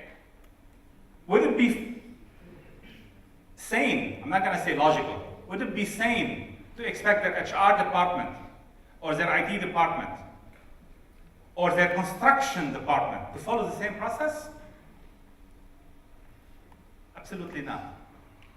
A month ago, I was doing a course in Dubai. I had 3 people from Jumeirah in my class. One was responsible for the Cyrus program, which is, you know, the royalty program. One come from strategic planning, and one come from finance. Now, they all want to learn about the fundamental of project management, but each one of them comes from a totally different department. So basically, okay, would it be fair to even suggest to impose on these people the same way to do project? Anybody who proposes this doesn't understand project management. So we've got to look at how can we customize and how can we build system. If we want to have a PMO, what is the role of the PMO? Is coordination all the company need? Great. Don't call it project management office, call it project coordination office. Now again, I'm not going to go back to the naming issue, but the idea is if, and I emphasize, if the organization want their project management office to lead the transformation of the company and the way they handle project, you need to go to the right side. Sorry. You will never be able to do it if you're on the left side. Now, this might be an opinion, might be a biased opinion. We can debate this if you like. But by being supportive, by even offering career management suggestion and guideline and training program is not enough. You've got to go at least to here. Project management has to be strategic if it is to play a strategic role. Again, it all functions of what your organization needs. If you are totally new to project management, start here.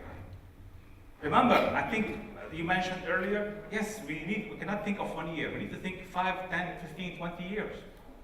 To reach higher level of maturity is not something, even if you have the top management with you, it's not something you can achieve in 2, 3 years or 4 years. Changing culture organization to make OPM as a mindset, it is a long-term process. So, but you know what's funny? We don't take that first step. I mean, unless your organization is going to be for 5 years, temporary organization, and they're going to be dissolved, then who cares? But if you want your organization to last, now I'm not, let me be careful again because I have to watch my language. I'm not saying without project management you don't last. There are companies been around for 100 years and they just discovered project management. Project management is not magic. Project management is not the answer for all ills. Project management does not solve all organizational problems. Project management does not solve corruption or bureaucracy if it exists. Okay? Project management does not resolve the issues if you don't have competent staffing because of whatever reason. Okay? Proper project management help us do what we do better, cheaper, faster.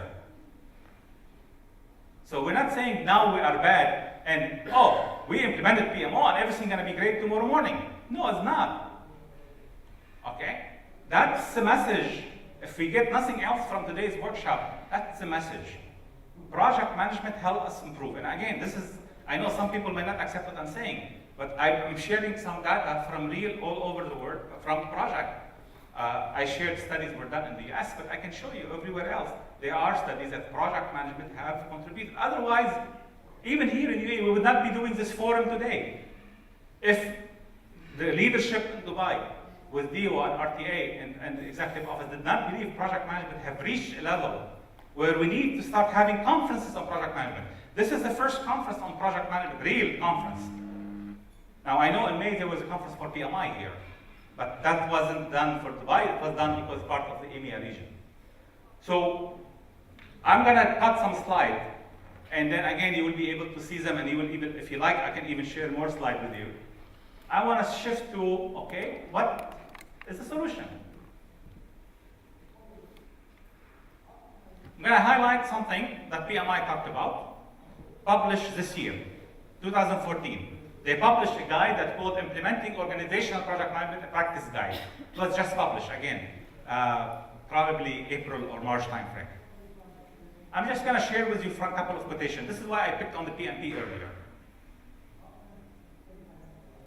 More organizations are starting to recognize, and of course, this is a global, so it's nothing to do with the region. Okay, so please don't misunderstand me in that I'm saying we are bad, okay, and everybody else is good, all right? And most of the research I showed you is global research, it's not local. More organizations are starting to recognize that project management means more than having good project managers. You know how I read this? For 30 years, PMI, and I know some people here belong to PMI, have been promoting PMP, PMP, PMP, PMP. One of the officer in one of the ministries here in the region told me, Munir, a few years ago, we have 50 PMPs in our company. And guess what? I said, what? He said, they still don't know how to manage projects. When I used to say this, I know PMP in the room get angry with me. Okay? Look, there are a lot of great PMPs out there. And a lot of PMPs out there, to borrow a quotation from online, as one of the people put on a LinkedIn group, said there are some PMPs out there that can recite to you the PMBOK, but they cannot manage a hot dog stand. This is not my word. This is something on an online forum that was said about a year ago. There are some great PMPs, and they are great PGMPs, and they are great Prince 2 practitioner, and they are great IPMA certified individual, and there are those who don't even know how to manage projects. Okay? Yes, they know the PMBOK, but I can tell you, and I've done surveys on this, 70% of the PMPs do not understand the concept of a project lifecycle. And this is based on actual research. Okay, so it's not meant to be critical. It's meant to be, okay, that a PMBOK guide is not enough.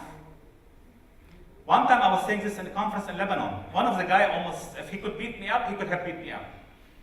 Why? Because I said PMI is not the only authority on project management. That guy got offended. When I published on my blog, I said the PMBOK is not enough.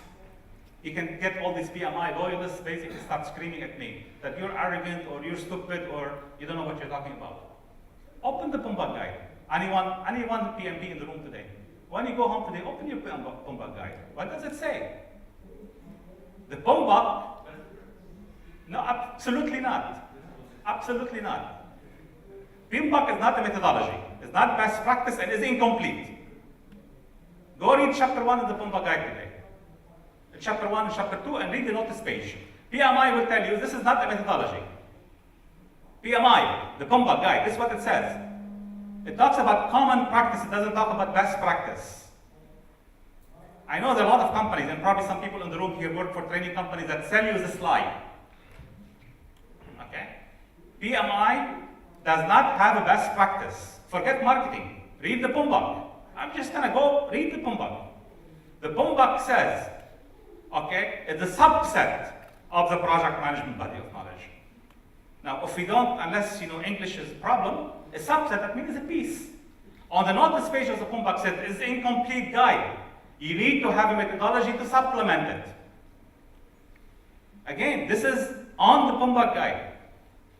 So, the PMBOK guide is one of the best books on project management in the world to use it for managing project, but it's incomplete. That's why it is still evolving. But unfortunately, it's declining in values. Now, we can debate this as much as you want. Yeah. Yes. There is also the theory, and then there is the practice. Yes. The book provides the theory, but then you have to go for the practice. Absolutely. For example, if somebody goes to med school, they are doctors, but that doesn't mean that they know medicine. But Exactly. That doesn't mean that they can be Exactly. good doctors until they're trained for a certain amount. Exactly. Same applies. Absolutely. So this is why I do not want to be misunderstood. You just help me clear this issue. The PMBOK is one of the standards I've been using for 20 years. Or one of the standard documents, because it's not even a standard. And I know some people will argue about that. I can spend, if you want to debate me on this, you can go online and you can find my blogs on these topics. So basically, the PMBOK is one of the standard documents, one of the books that is useful for managing project. It talks about the process. So I was chatting with a colleague earlier today, and I said, okay, when I talk about national standard for project management in the UAE, what I was talking about? Am I talking about now all of a sudden you need to go create something, invent something from scratch? Absolutely not. Okay? Now let me sidetrack for a second. I always joke with my team and people said, with Google and everything around the world today, the culture of copy-paste is quite dominant. And I say copy-paste is wrong. We should do CPM. Copy, paste, and modify. Okay? Why? It will be stupid not to copy-paste. But to copy-paste blindly, it's really bad. Copy, paste, and modify, because we do not want to reinvent the wheel with every project. That's why we talk about standardized process. So not every project manager gonna just basically follow. As a joke, one time I was working on a construction project, and we have a control room. So all the work is gonna be done inside the room like this. And one of our friends was copying the contract from another job. And in the contract, he requested a 200-ton crane. Now, a 200-ton crane probably can lift the room like this. Okay? All the work is inside. Why? Because copy-paste. It's not bothered to read the contract. Just copy-paste as is. No, absolutely not. We want to copy-paste as much as we can. That's the whole purpose of standardized process and organization. That's the whole purpose of OPM. To establish a standard that we can copy-paste and modify across the whole organization. Instead of every project manager does it their own way. That's the challenge for us. But CPM, copy, paste, and modify. So the challenge with this is that when we have a standard, and PMI is telling us that you have good project manager, and obviously good project manager that are certified, still not good enough. Okay? Another quotation. Project management in terms of simply focusing on scope, time, and budget is not sufficient for managing the scale and rate of change that is normal in that organization today. Okay. So managing cost, managing budget, not good enough anymore. We've got to take project management to a higher level. It's not about managing single project. It's not about individual qualification. Going back to what you said, I could have the best people and the most trained project manager on my staff, and they still fail in delivering project. If they don't understand the psychology of the cult and the culture of the organization, if they don't understand organizational system and how their project impact everybody else in the organization, and how other projects in the organization impact them, we've got to transform even the role of the project manager from being a technical clerk or a technical expert into a project manager who may not know anything about the technical work. Yesterday I posted something on Facebook because PMI was promoting something on, I guess I'm critical of PMI because I've been with PMI for 20 years. They said basically, the PMP help organization be innovative in solving problem in the world. I told them, why don't you discover Ebola, a cure, and world peace along with it? Basically, that statement that indicates that PMI doesn't understand the role of project manager. Project managers are not supposed to be technical experts.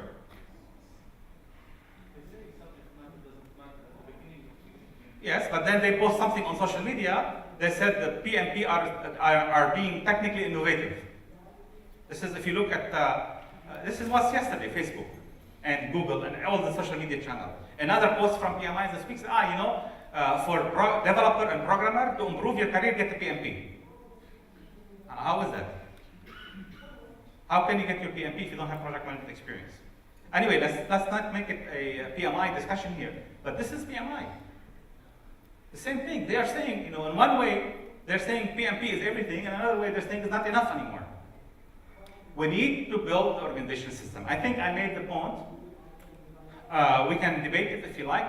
I know somebody already told me I'm not buying what you're saying today, which is fine. We can have a discussion, we can continue the discussion online, but let me move on to what we are proposing. Again, let me be clear. I want to make sure. What we are proposing is something I work on. It does not mean it's the only answer. When I advise my clients sometime, I said, I don't care what system do you use. If you want to build your system in organization, I think the gentleman was talking at the break, said whether you want to do Prince 2, you want to use IPMA, you want to use something you invented yourself in your organization, it doesn't matter. What matters is this two word. You know, if somebody asks me what is project management, I say it's a disciplined approach. Project management is a disciplined approach. Meaning what? Meaning establish your own system for project management, whether you invent it from scratch or you borrow someone. And here I go back to the concept of why invent anything from scratch? CPM, copy, paste, and modify. Okay? And instead of copying from one book, why don't you copy from multiple books? Or choose the best of the multiple books. Okay? So, who are the leading organization in project management today? The best one that I like the most, no one have heard of. And one of their leaders is here today. GAPS. Anybody have heard of GAPS? The Global Alliance for Project Performance Standards. Okay. I mentioned Professor Crawford earlier. She's one of the, basically the people who established this organization. In my view, they are the best project management organization in the world. Why? They publish standards free for everybody to use. Now, obviously, I'm biased to them. But there are others as well. Many organizations, they publish stuff. So, why can't we, if we are a large organization, if you are a small organization, don't waste your time. It's very difficult to go through multiple sources. But if you're a large organization, why do you put all your eggs in one basket? Invest in learning the best in the world. Now, being in project management for 30 years and being around the world, this is what we tried to do in my company a few years ago. We established what we call the 7 E's. Okay? Now, what have we done with the 7 E's? Okay? What does it mean? Let's talk a little bit about it. It's a well-known concept in project management, and go back to the question you raised earlier. Is it, what's more important, people or process or tools? Okay? The 3 engines of project management, what many experts in project management would agree to, project management is about the 3 engines of project management, the 3 drivers, the 3 gears, people call them differently, is people, process, and tools. That's why I said earlier, as a training company, I tell my client, do not invest in training first. Because if I invest into training, if I come and train you on PMP, or Prince 2, or IPMA, or cost engineering, whatever it is, okay? And that's not the system you follow in your company. What happened? Basically, I taught you a new language, okay, that the organization doesn't speak. Again, talking at the break, my colleague saying a lot of organizations in Europe that invested into Prince 2, they invested in Prince 2 for people to speak the same language. In my book, I wrote the same thing. As one of the COO of one of the companies that we have worked with, I told him, why are you investing in PMP? He said, because I want my people to speak the same language. I told him, great. Now your PMP speaks the same language, but do you? As a CEO, do you speak the same language? Does your organization system speak the same language? And I put this in my book. Okay?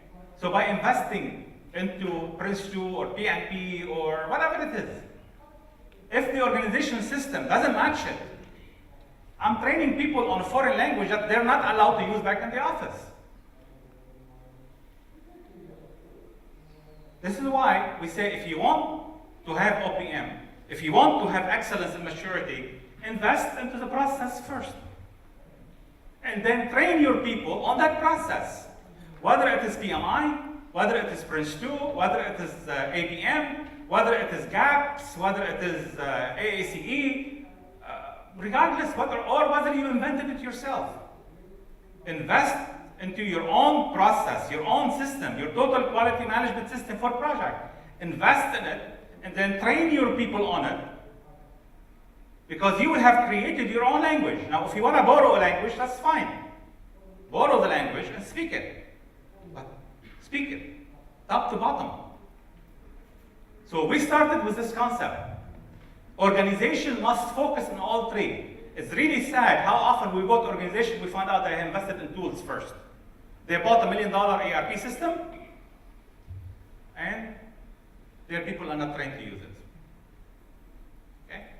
Tools is the last thing. The most important, now people debate and argue, which is better? Which is more important, people or process? Honestly, I haven't made up my mind yet. Yeah. I think we should do it in parallel, because for the process, if you don't have the background, enough knowledge to develop your own process, you need somebody to sort of guide you through it. And then there's like cross-checking, where if you derail in one path, the other path. Yeah. But let me ask you a question differently though. If you have a highly experienced project manager that come to work in an organization, there's no process. Or you bring in a new graduate, in an organization there is a process. Which project would be better?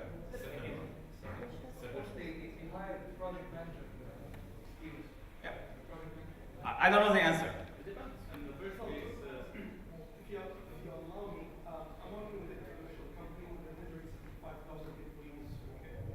So we created first the process from Japan, implemented in Japan all over the world. Okay. And yes, we implemented here with modification. So the process is the first. Okay.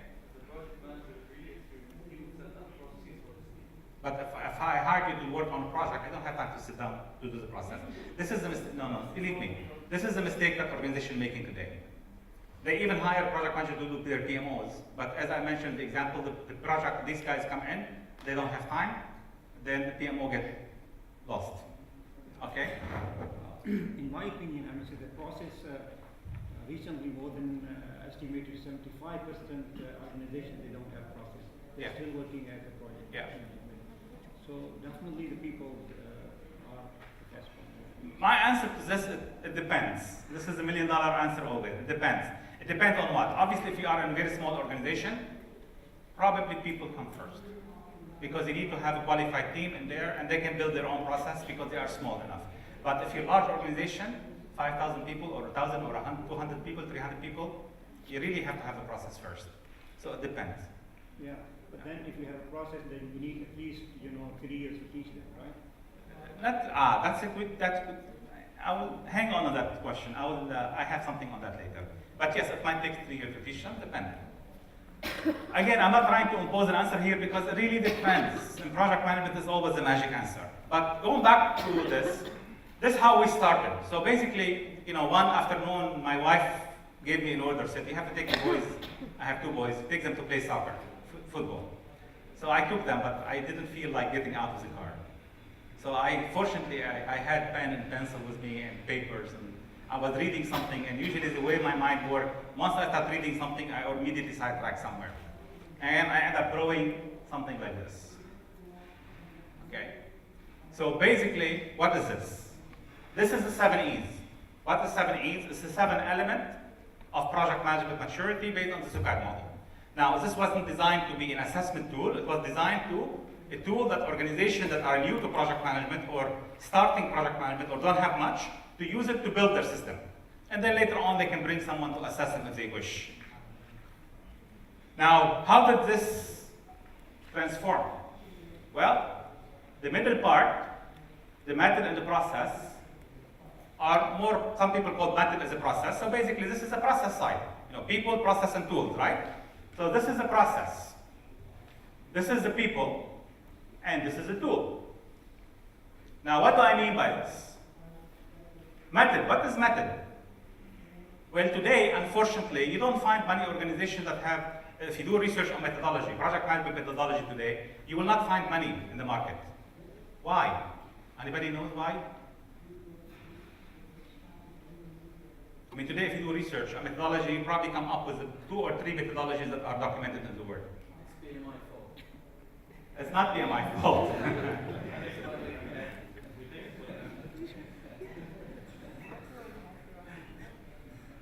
It's not PMI fault, although PMI is not helping solve that problem.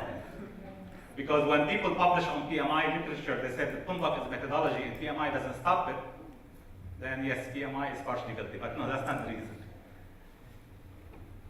Because each company has to develop a methodology for himself. Guys, everything we've been talking about today, custom fit. Methodologies are custom fit to the organizational context.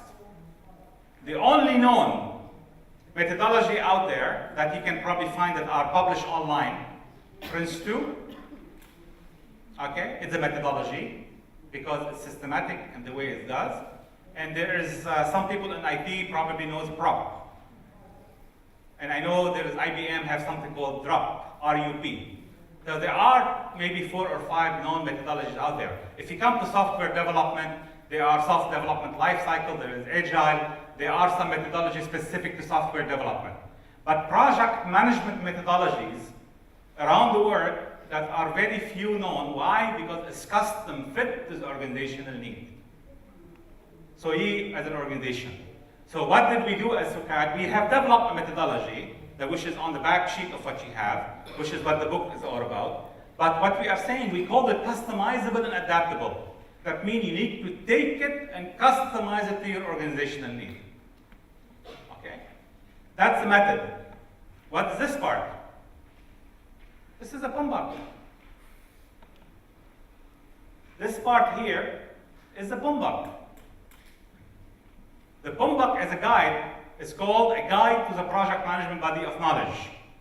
The main focus on the guide is the processes of project management. How to develop a charter, how to identify risk, how to plan quality, how to plan HR. These are individual processes that repeat in every phase of the project. So the PMBOK guide, I mentioned earlier, that this is a guide I've been using for more than 20 years in my career, okay? And since the beginning, actually, since it was established in '96, the first guide came out, I've been using the PMBOK guide, and it is an excellent guide, but for the process. It focuses on the process. It doesn't focus on the life cycle. I think somebody said the PMBOK is continuing to grow. Unfortunately, in the area of project life cycle, the PMBOK is deteriorating. The 2000 edition was much, much better than the recent edition, where it talked about project life cycle. Project life cycle as a concept almost disappeared from the PMBOK in the 4th edition and the 3rd edition. In the 5th edition, they tried to put it back in. Please correct me. Based on many items as well as the culture, organization job, and so on, companies have to customize and develop the methodology. I'm still confused about your model. Is it methodology or is it a standard that if I buy or purchase your model, should be customized with and develop it for myself, for my family? The answer to this is a long answer. I'll make it very short, which is Prince 2 actually is, I said something, I used the wrong term for it earlier. Prince 2 is not a methodology, it's a method. Okay, we call this. But most people today, if I will give an English lesson now, most people today confuse the word method with methodology. Method is a specific method. Methodology is the science of method. Okay, so basically methodology is not something, it's a study of method, like biology or whatever the case might be. We called our tool methodology. Why? Because it's not a single method. It has to be, once you customize it, once you take our system, our proposed camp, which we call camp, and you customize it to a specific domain, to a specific type of project, it is a method. But we call it methodology because it is customizable and adaptable. So you have to take it as a model and customize it based on what your needs are. So if you don't customize it and use it as is, you probably are not doing a good job. When we go and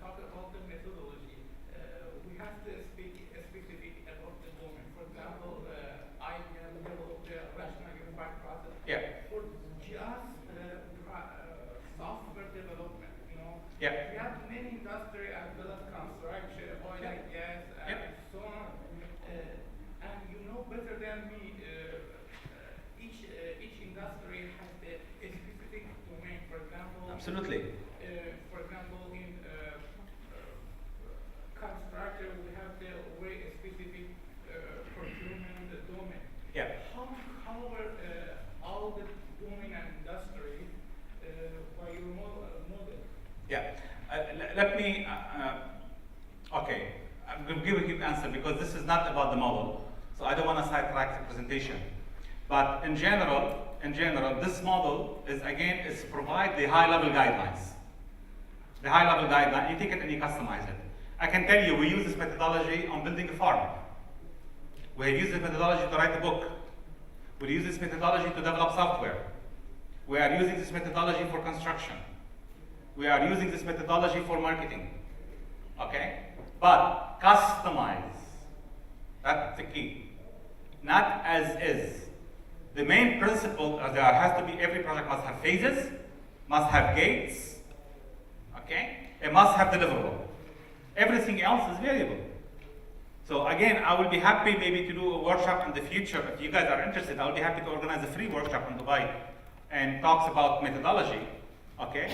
But in this, I want to basically go back to this one here. So we don't sidetrack too much into a discussion. So the core of this model, what we are saying here is the following. Let me sidetrack away from this for a second. If you are an organization, whether you are new to project management or you already have some system but nothing formalized yet or nothing significant done yet, and you want to establish a proper OPM system, how do you do it? If you are a small organization, we say that you need to implement the core first. I'll go to that, actually, it's on the next slide.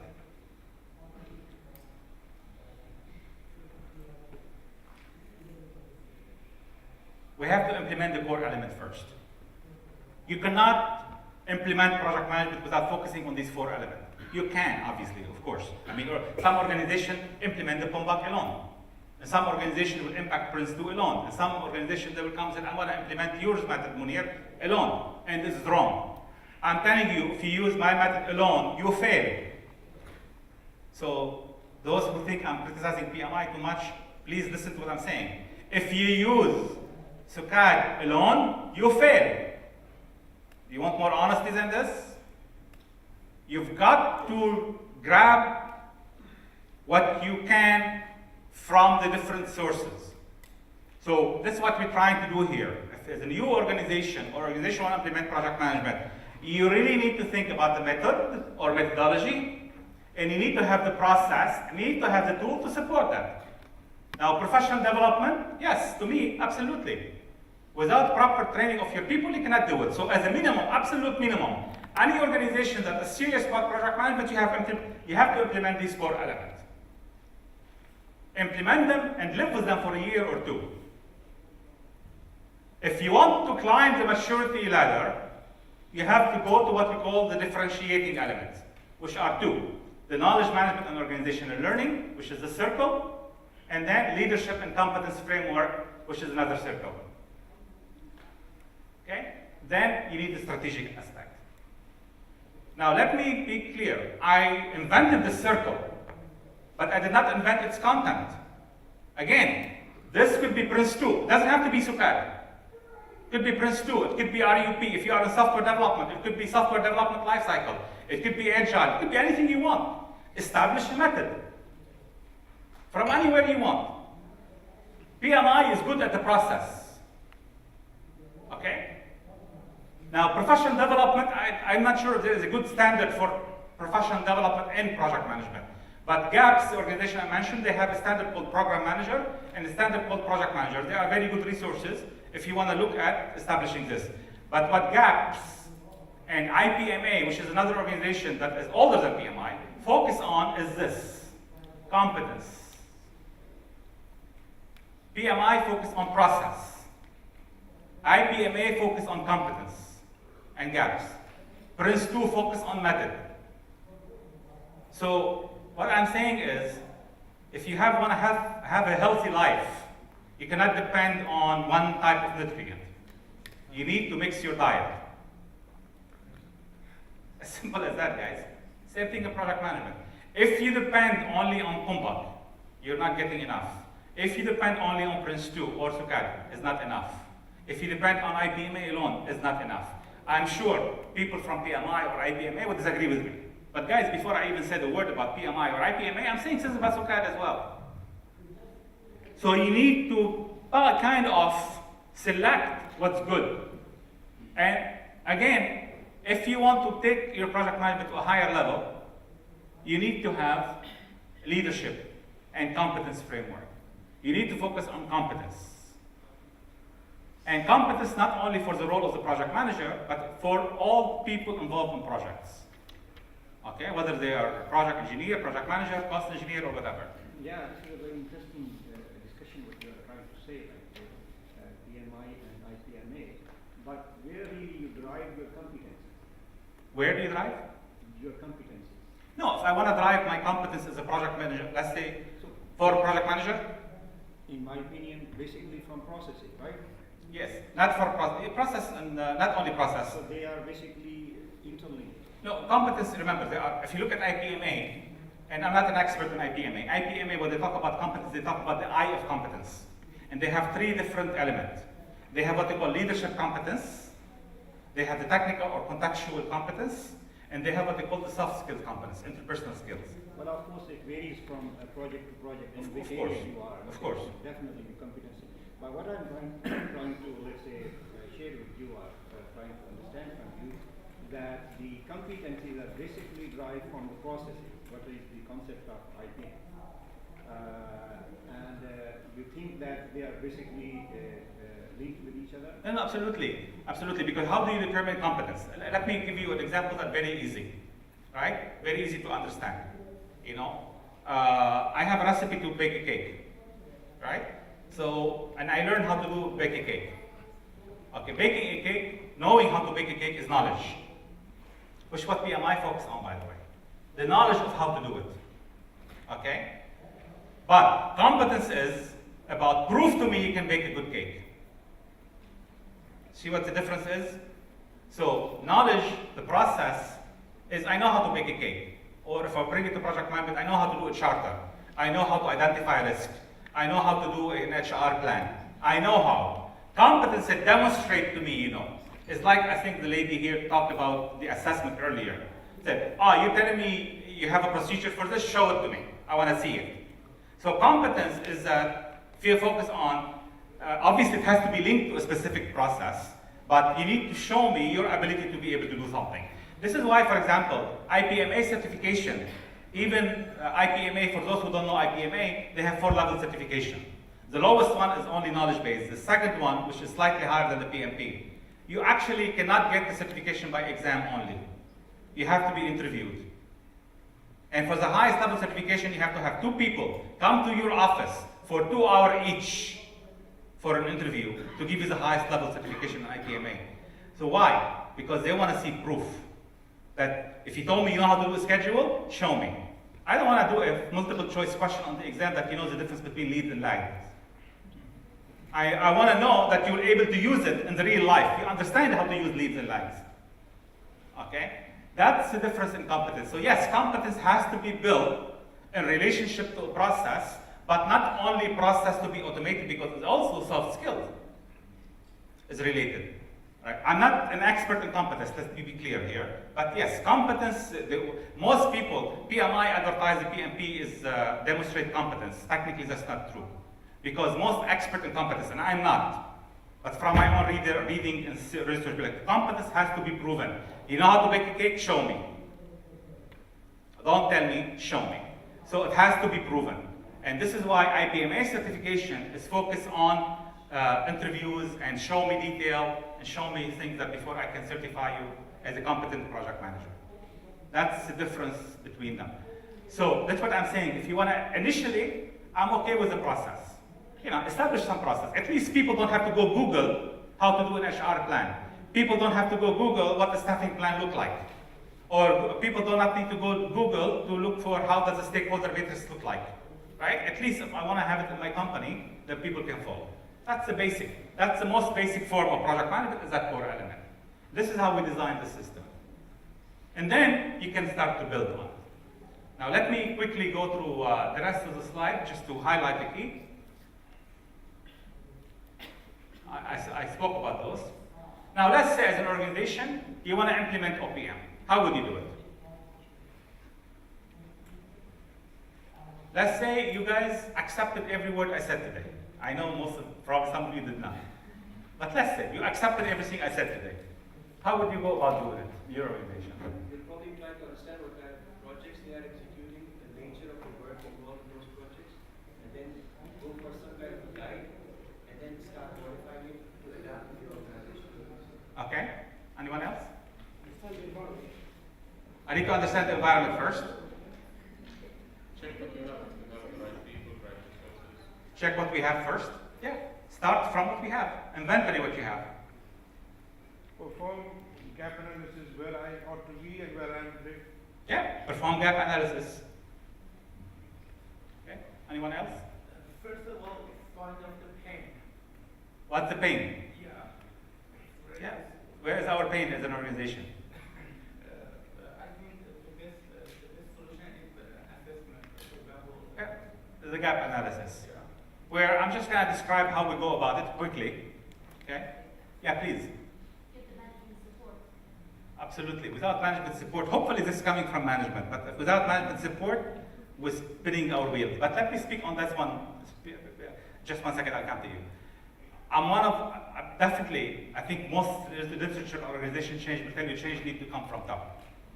Of course, if it comes from top, okay, it comes faster and probably easier. But I'm one of those people who have learned the hard way that change can come from the bottom as well. It's much more painful and much more difficult, but even from below, you can make a change. And one of my managers told me once, said, Munir, you might not be able to go through the rock, but look what happened in the rivers. Water flow around the rock until eventually it destroys the rock.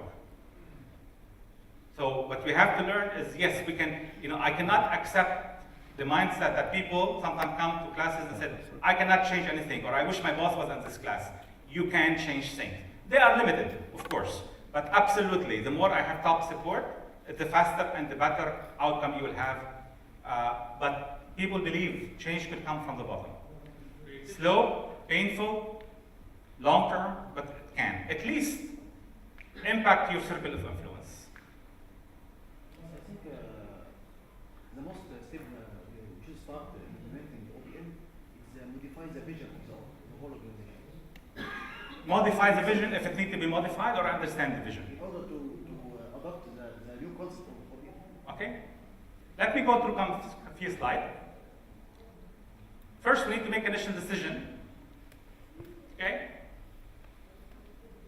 This is something I talked about earlier. Let me highlight what I mean. In my view, what is the best way to do this in organization? I'm talking about resource-wise. This is go back to the PMC discussion we had earlier.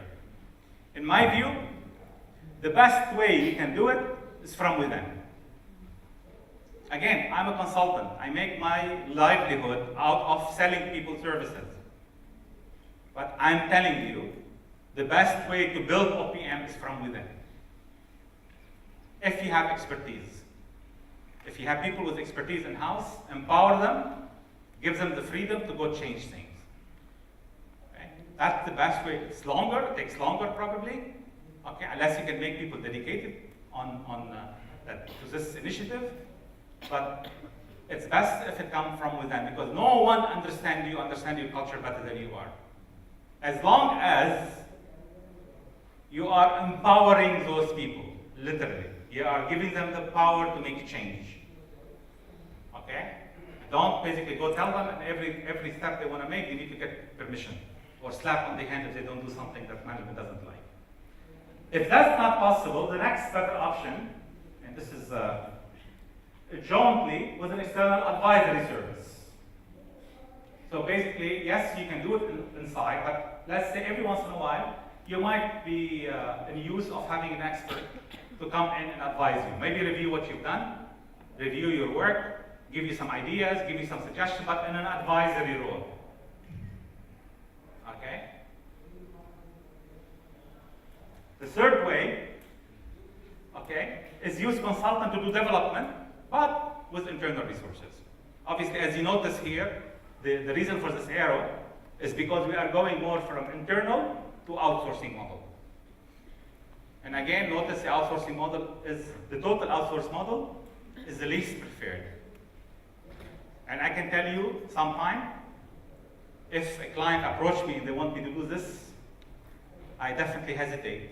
And unless I'm really desperate for money, I would refuse to do the work. Okay. Because I've seen it done many times, where external consultant do the work and end up being collecting dust. It doesn't get implemented. Why is this? Because if you do it with inside people, people buy in the process. This goes back to what I mentioned. When my manager, one of my guys come to me with a plan, I told him, go back and redo it, get the team with you. Because if you don't get the team involved, they're not gonna buy in, or they will not be delivering from inside their heart. They will be just following orders. So this is more of a mechanism of how, my personal view on how we do it. Now, if we go to another question we should ask, remember I labeled this initial decision. What are some of the initial decisions you need to make, right?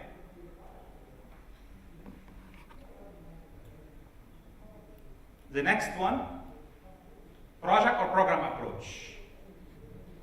Now I know this might sound weird for some people. What does it mean? Well, a project approach will give you a big bang effect. What do I mean by this? You want to establish a procedure, system. Let me just give you an idea.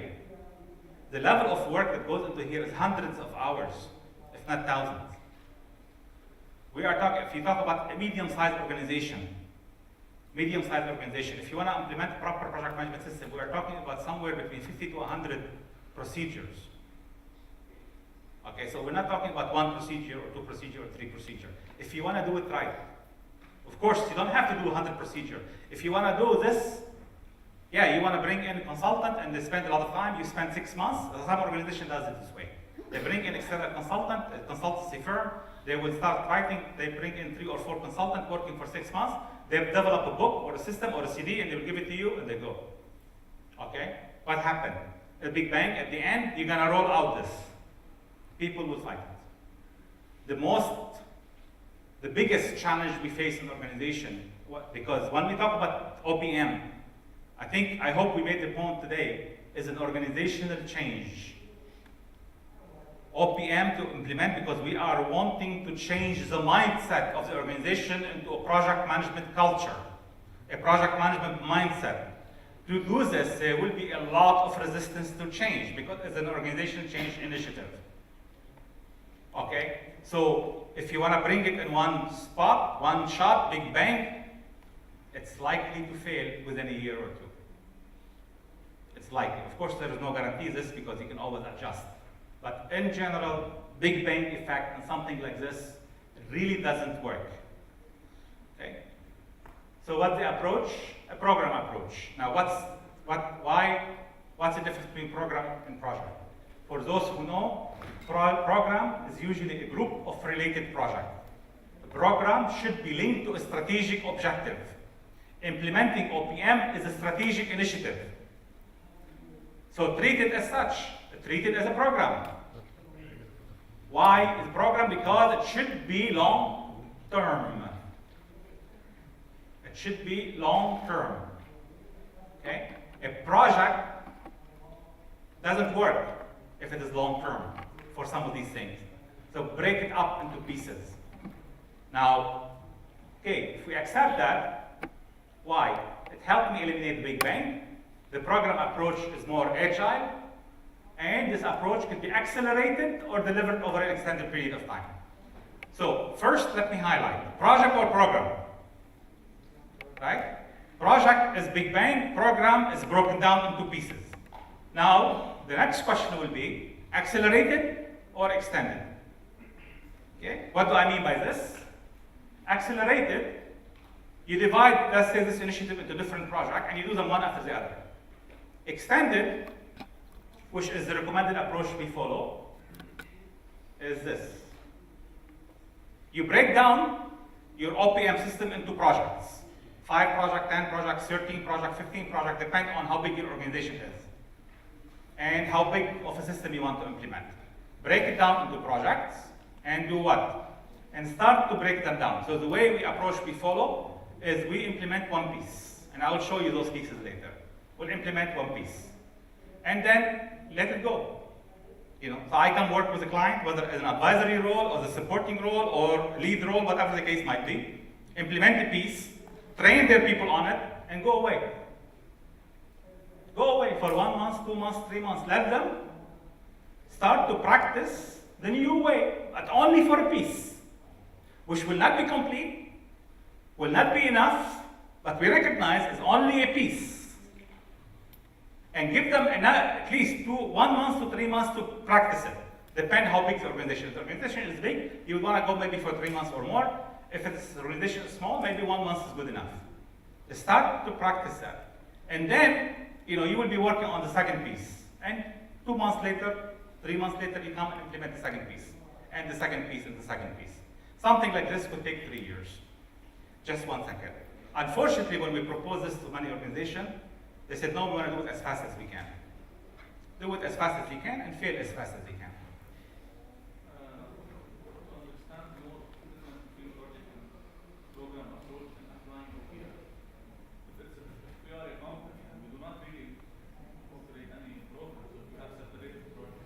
No, this is not about program management. This is using the program approach to implement an initiative. Forget OPM. Any strategic initiative. Remember some of the study I shared earlier that said organizations fail in implementation of their strategy. Why? Because they need a program and portfolio approach. Okay? So basically what we're using program management principles to manage a strategic initiative. It just happened in this case, the strategic initiative is implementing an OPM system. So our project program is the implementation of OPM. This is how we do it. Yes, yes. I'm talking about right now the initiative. I want to launch an initiative. Whether launch it from scratch or improve what we have. Okay? Now why? This is a slide come from a book from a colleague called Michel Serry. Some people might know. A company called Balance. Basically, he used to be based in Belgium, and I think he's in the UK right now. And he talks about why program approach is the best approach in initiative like this. If we look at this slide quickly, say, okay, let's say we are an organization, this is our original situation, right? But we want to go up there. What happened? If we are going to implement a big chunk of stuff, like a system, project management system, complete system, if you want to implement it in one shot, performance will decline. But will decline, which is, obviously we all know, part of the learning curve, part of learning new things, part of resistance to change. There will be time, there will be lost effort spent on this. The problem is, with a big chunk, there is a chance you will go below a minimum acceptable level, which is what he called high-risk zone. This is what happens sometimes in PMOs and other organizations.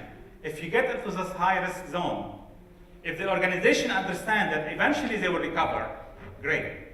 But depend on where you are, sometimes executives don't have patience. So you go into this executive high-risk zone, and executives get upset and fed up, and they feel you're not delivering value, and they kill the initiative. And this is why initiatives fail. Why you try to compare program approach and project approach? Because the project approach. Where is the portfolio? No, because it's not a portfolio. Do you think that the portfolio is mandatory and is very important for organization? Because many organizations, first of all, try to implement the program or project without any portfolio, without an approach. Your question is related to his question. I'm not talking about what you implement in the organization, whether you're implementing portfolio approach. Obviously, organization can do project, program, and portfolio. Because you tell us program approach is okay, based on which it is. No, wait. Be careful what I said. Again, if I was an organization, let's say I'm a big organization, I want to implement project management, OPM. I should be thinking about implementing project management, program management, and portfolio management in the organization. Yeah, but I'm one of those people who believe in step by step. First, I want to teach people how to manage basic project. Then I might teach them how to manage program. Then I will go to the portfolio. Okay? If I have enough people and a big organization, maybe I will work all three passes in parallel. Okay? But here what I'm saying is, I'm not talking about portfolio, I'm talking about the approach, the mechanism I'm using. Am I going to call this OPM? Let's say something called OPM initiative. This OPM initiative, is it a project or is it a program? It's better to see it as a program. Okay? And again, it's better to do it in program. Why? Because this is one of the problems with this. If we go into this high risk zone, because I'm implementing a big chunk of things, okay, basically what happened? It could fail or management could lose patience. I have two boys, young boys, and I'm monitoring how they study in school. And we notice, for example, year to year, they almost get the same material. But what happened, as the kid go from one grade to a higher grade, you will find some of the same material repeat, but in a more advanced way. That's in a way the same concept. Why? Because I cannot teach a kid that is maybe in 6th grade trigonometry or calculus. But I can teach them a little bit with arithmetic first, and then I can teach them some algebra, and I can grow their learning, or in science the same way. We cannot teach them all subjects at the same time. So we have to gradually build capacity. And I know I'm not an HR academic or educational academic, but many people that sometimes I know when I was growing up, some parents would be proud of their kid to skip a grade. Most education experts will tell you this is a mistake. Because missing a grade, you miss the maturity that goes with the grade. That's in a way, in a very loose way, the same principle that we are talking about here. Okay? Yes, you can do it a big chunk. And notice, at the end, we're going to reach our goal. The problem is, would we be patient enough to go through some real severe pain as an organization? So the program approach came back and said, you know what, if we break it into chunks, what happened? Yes, my performance will decline, but only in the area that I'm implementing, the small area. But then I start to recover. Then I will decline again with the next piece, and then I'll recover, and then I will decline again. But notice, the fluctuation in the curve start to reduce. Meaning, with every new part, the resistance to change is less. Why? Because we go through this period of relative stability where benefit is achieved. In a project, you don't achieve your benefit until the project is over. Where in a program, you achieve the benefit with every project. So when you divide your whole and big initiative into small pieces, you are realizing benefits with every piece. Therefore, if you are doing it right, you get your management support. Because management not going to see benefits, they're going to basically tell you, bye-bye. Are these phases depending on each other? Meaning that I have to finish a phase and be successful and ready for the next phase? Or are these phases can be done in parallel? No, I mean, if you do them in parallel, it defeats the purpose. You can do them in parallel. You can have 10 teams. You can have 10 teams working on 10 projects at the same time. But that defeats the purpose. The whole purpose of this fractionation, this is the division, is to take it every piece sequential and make it implemented, let people get used to it before you give them a new learning. And the way you do the pieces is to allow a lot. Yeah. Is it related to the core you showed before? You start with the processes. I will show you. Jump to methodology. I will show you. Exactly. I will show you. There is no formula for this. There is no formula for this. I'll give you my recommended approach based on what I think is best. But this is my opinion. You could see it differently. Again, from organization to organization could be different. And some organization could decide to implement a small piece and then 2 years later come back with the second piece. It all depends on organization culture and organization readiness. But bringing it into small pieces, it allows, and how small of a piece? Obviously, it depends on the organization. I can do this in 5 projects, or I can do this in 14 projects. Okay? So basically, this is a quick visualization of this. Now, I'm showing here 7 projects, but this is just for demonstration purpose. Right? This has nothing to do with how many projects you can do this. It all depends. It made sense. 7 elements, 7 projects. But when we start to work with one client on this, we actually divided this into 13 projects. So I'll show you a little bit later as well. Next, we do what we discussed earlier: expectation, vision. What is the vision of the organization? What is the strategic direction? What do they want to achieve? Are their objectives and goals short, mid, or long term? Because obviously, if the company is thinking short term, I need to work on short-term basis. If I don't give them benefit 3 months later, they're gonna kick me out. Okay, or they fire me if I'm their employees. If it's long term, ideally we need to think long term.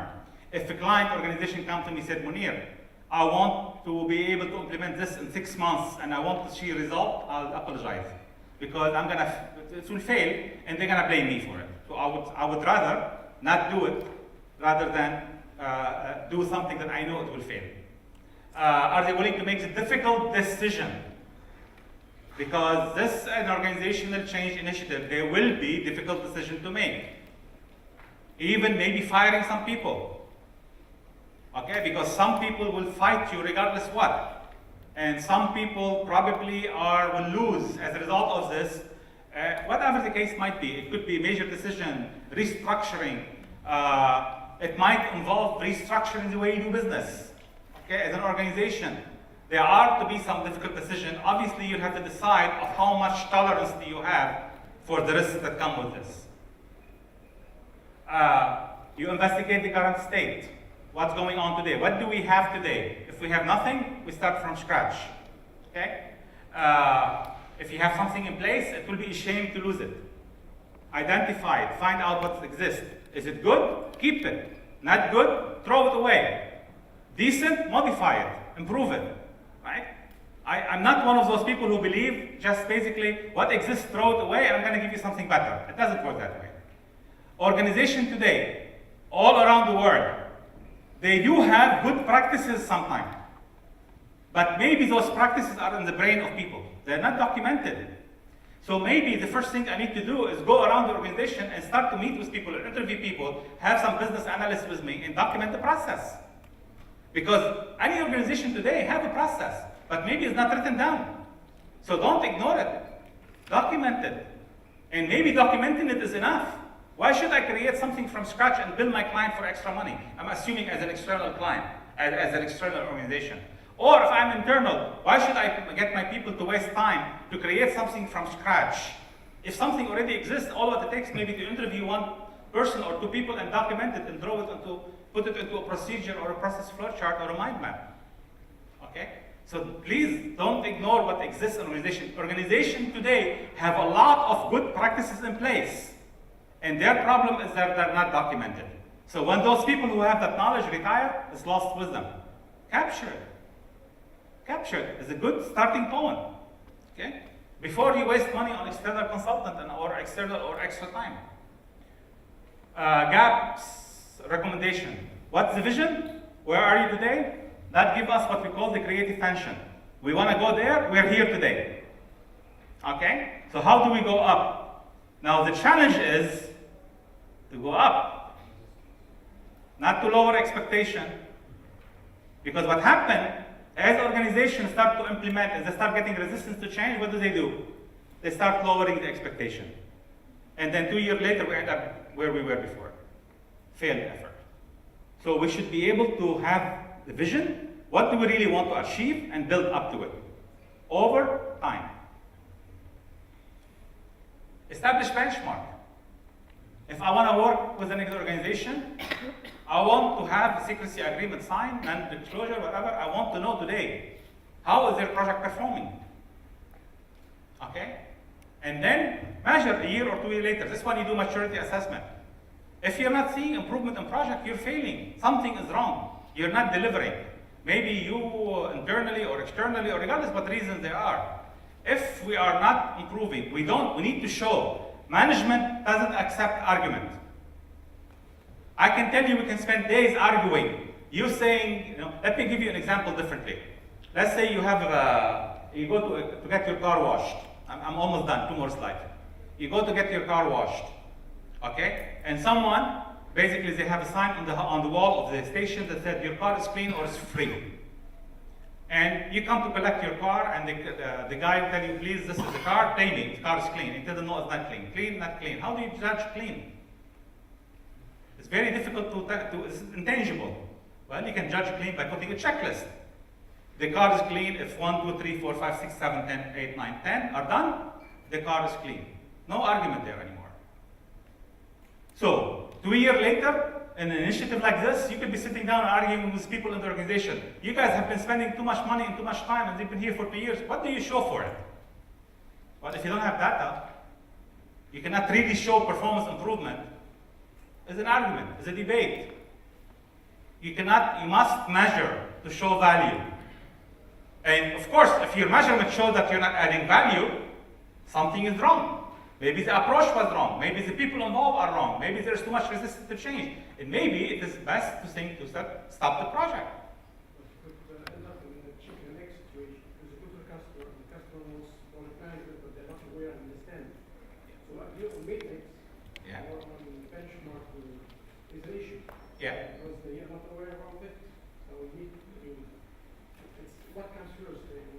Yeah, but when I talk about benchmark here, again, be careful. I'm not talking about benchmark against external companies. Internal benchmark. Yeah. So the customer himself is not aware about the processes and how improvements can happen. Yeah, I understand, but what I want to do, Anna, because if I'm implementing a project management system, let's talk about quality, right? If I have defect in something, how do I justify quality management? Because I need to know what the percent of defect I have today. And if I implement change, I should be getting a reduction in the number of defects. This reduction in the number of defects should produce cost savings. Same thing in project management. Today, what percent of projects are overrunning? What percent of projects are over budget? What percent of projects have defects? And if I can reduce, I need to know that today, before I start this initiative. And then I can start taking to compare, am I able to reduce defect? Am I able to reduce change orders? Am I able to reduce risk on the job? Am I able to reduce the number of projects finishing on time or behind schedule? I need to show that data. So the benchmark would be today's status. Yes. I need to know what's today, where we are today, in order to measure against it. Okay? And I need to show improvement. And I should have a goal. Am I expecting 20% improvement, 40% improvement, 30% improvement? I need to put that goal. Yeah, but I mean, but be careful. We don't want to leave it as too open as well. I want to improve my performance. Great, wonderful. Okay, what's improved performance? We need to quantify as much, but yes, we have to be careful with numbers. Okay, because I can make the numbers lie. Okay, so let me just quickly. Unfortunately, I don't have. It's not my computer. Otherwise, I was going to show you 2 mind maps. On mind maps, okay, but I can't do that, so I'm going to show it to you as picture. Okay. Now, I know my graphic designer always hates this slide because it's too much color in there. The purpose of these colors is, okay, if I take the element, I know you cannot read it. If you want, I will be happy, email me, and I'll be happy to send it to you in a bigger format where you can print it. I was going to print them here, but I was told we cannot hang things on the walls. So I had designed these already to be printed on large paper, but we were not allowed to print, so we didn't print them. But if you email me, I'll be happy to send you this into a readable format. But basically what we have done, we have taken the 7 elements and broken them down into the different procedures and processes that should be implemented as part of that element. And this is a different view where this one is based on the elements. So element 1, element 2, element 3, 4, 5, 6, and 7. 7 elements. Where this one is by projects. So we have a program, and this is the program set up and launch. This is project 1, project 2, project 3, 4, up to project 13, and then program close. So this is a program approach, 13 program. One organization right now we are working with on implementing the first 6 projects and as a 1.5-year project program.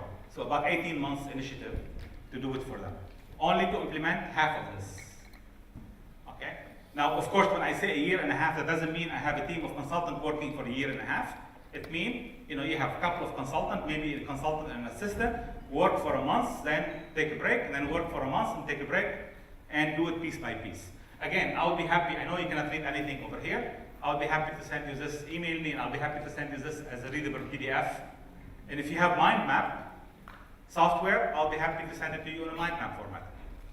But basically, each one of these is a project and include what to be implemented within each project. So this is where we broke it down the project. Now, to answer your question, the gentleman here, to answer you, what we did is basically project number 1, 2, or 2, 3, and 4 is the method element. So even the method, we broke it up into 3 projects. And the process element, the PMO, we broke it up into 3 projects. Okay? I'll start with method. Because the method is a life cycle. Method, process. Okay? Then after that is optional. Okay? I mean tools, usually tools and professional development. Okay, that's the process, the core first. And then we can do the differentiating element after. But actually, sorry, let me be careful. The first project is a strategic element. Piece of it, not all of it. Project number 1 and project number 12, I think, is a strategic element. So we take the strategic element and break it up into 2 parts. A part that has to be established at the very beginning, and a part you can actually close with at the end after you've done all the other pieces. So we start with the outside circle, we go to the core, then we go to the rings. Again, I would be happy to share this with you in detail. So you just mentioned that you established the fact that going with the program approach is fine, I like that, right? Do you think that you just said it will take about 3 years, but during this process, how do you get the management buy-in?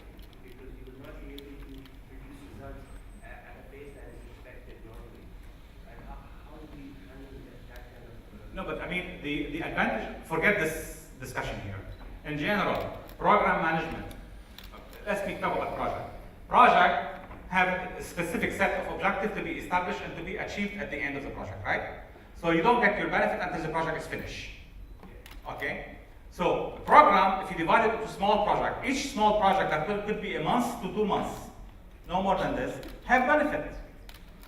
So you try to just sell this to management? Yeah, I need to show them benefit. I need to show them, like for example, in the strategic element over here, there will be something that talked about governance, approval points, criteria for selection of project.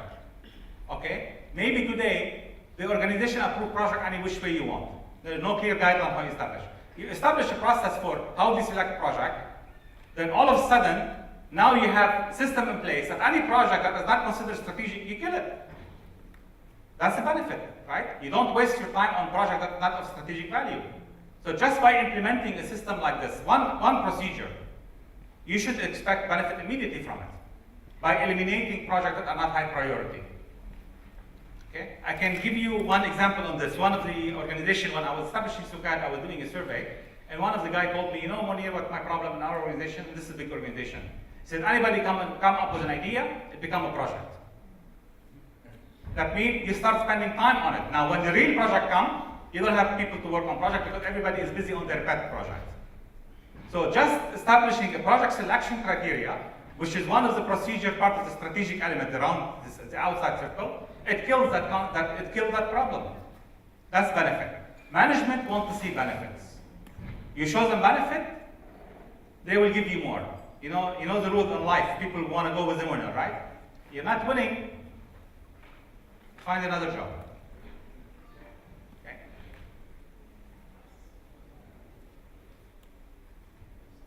So, let's speak for itself. What are you doing about this?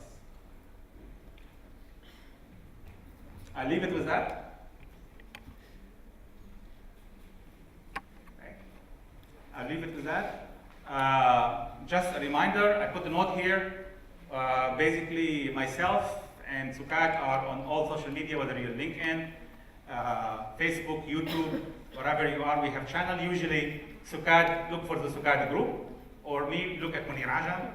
I have my personal website as well. We do publish blog in English and Arabic. Okay. We have a bunch of books, ebooks that are available for free. The ebooks, all ebooks, well, let me be careful. The books that I distributed earlier this morning, they are available in ebook, but those cost money because they are not published by us, they're published by a company in the US, but there are some ebooks on our website that are all free.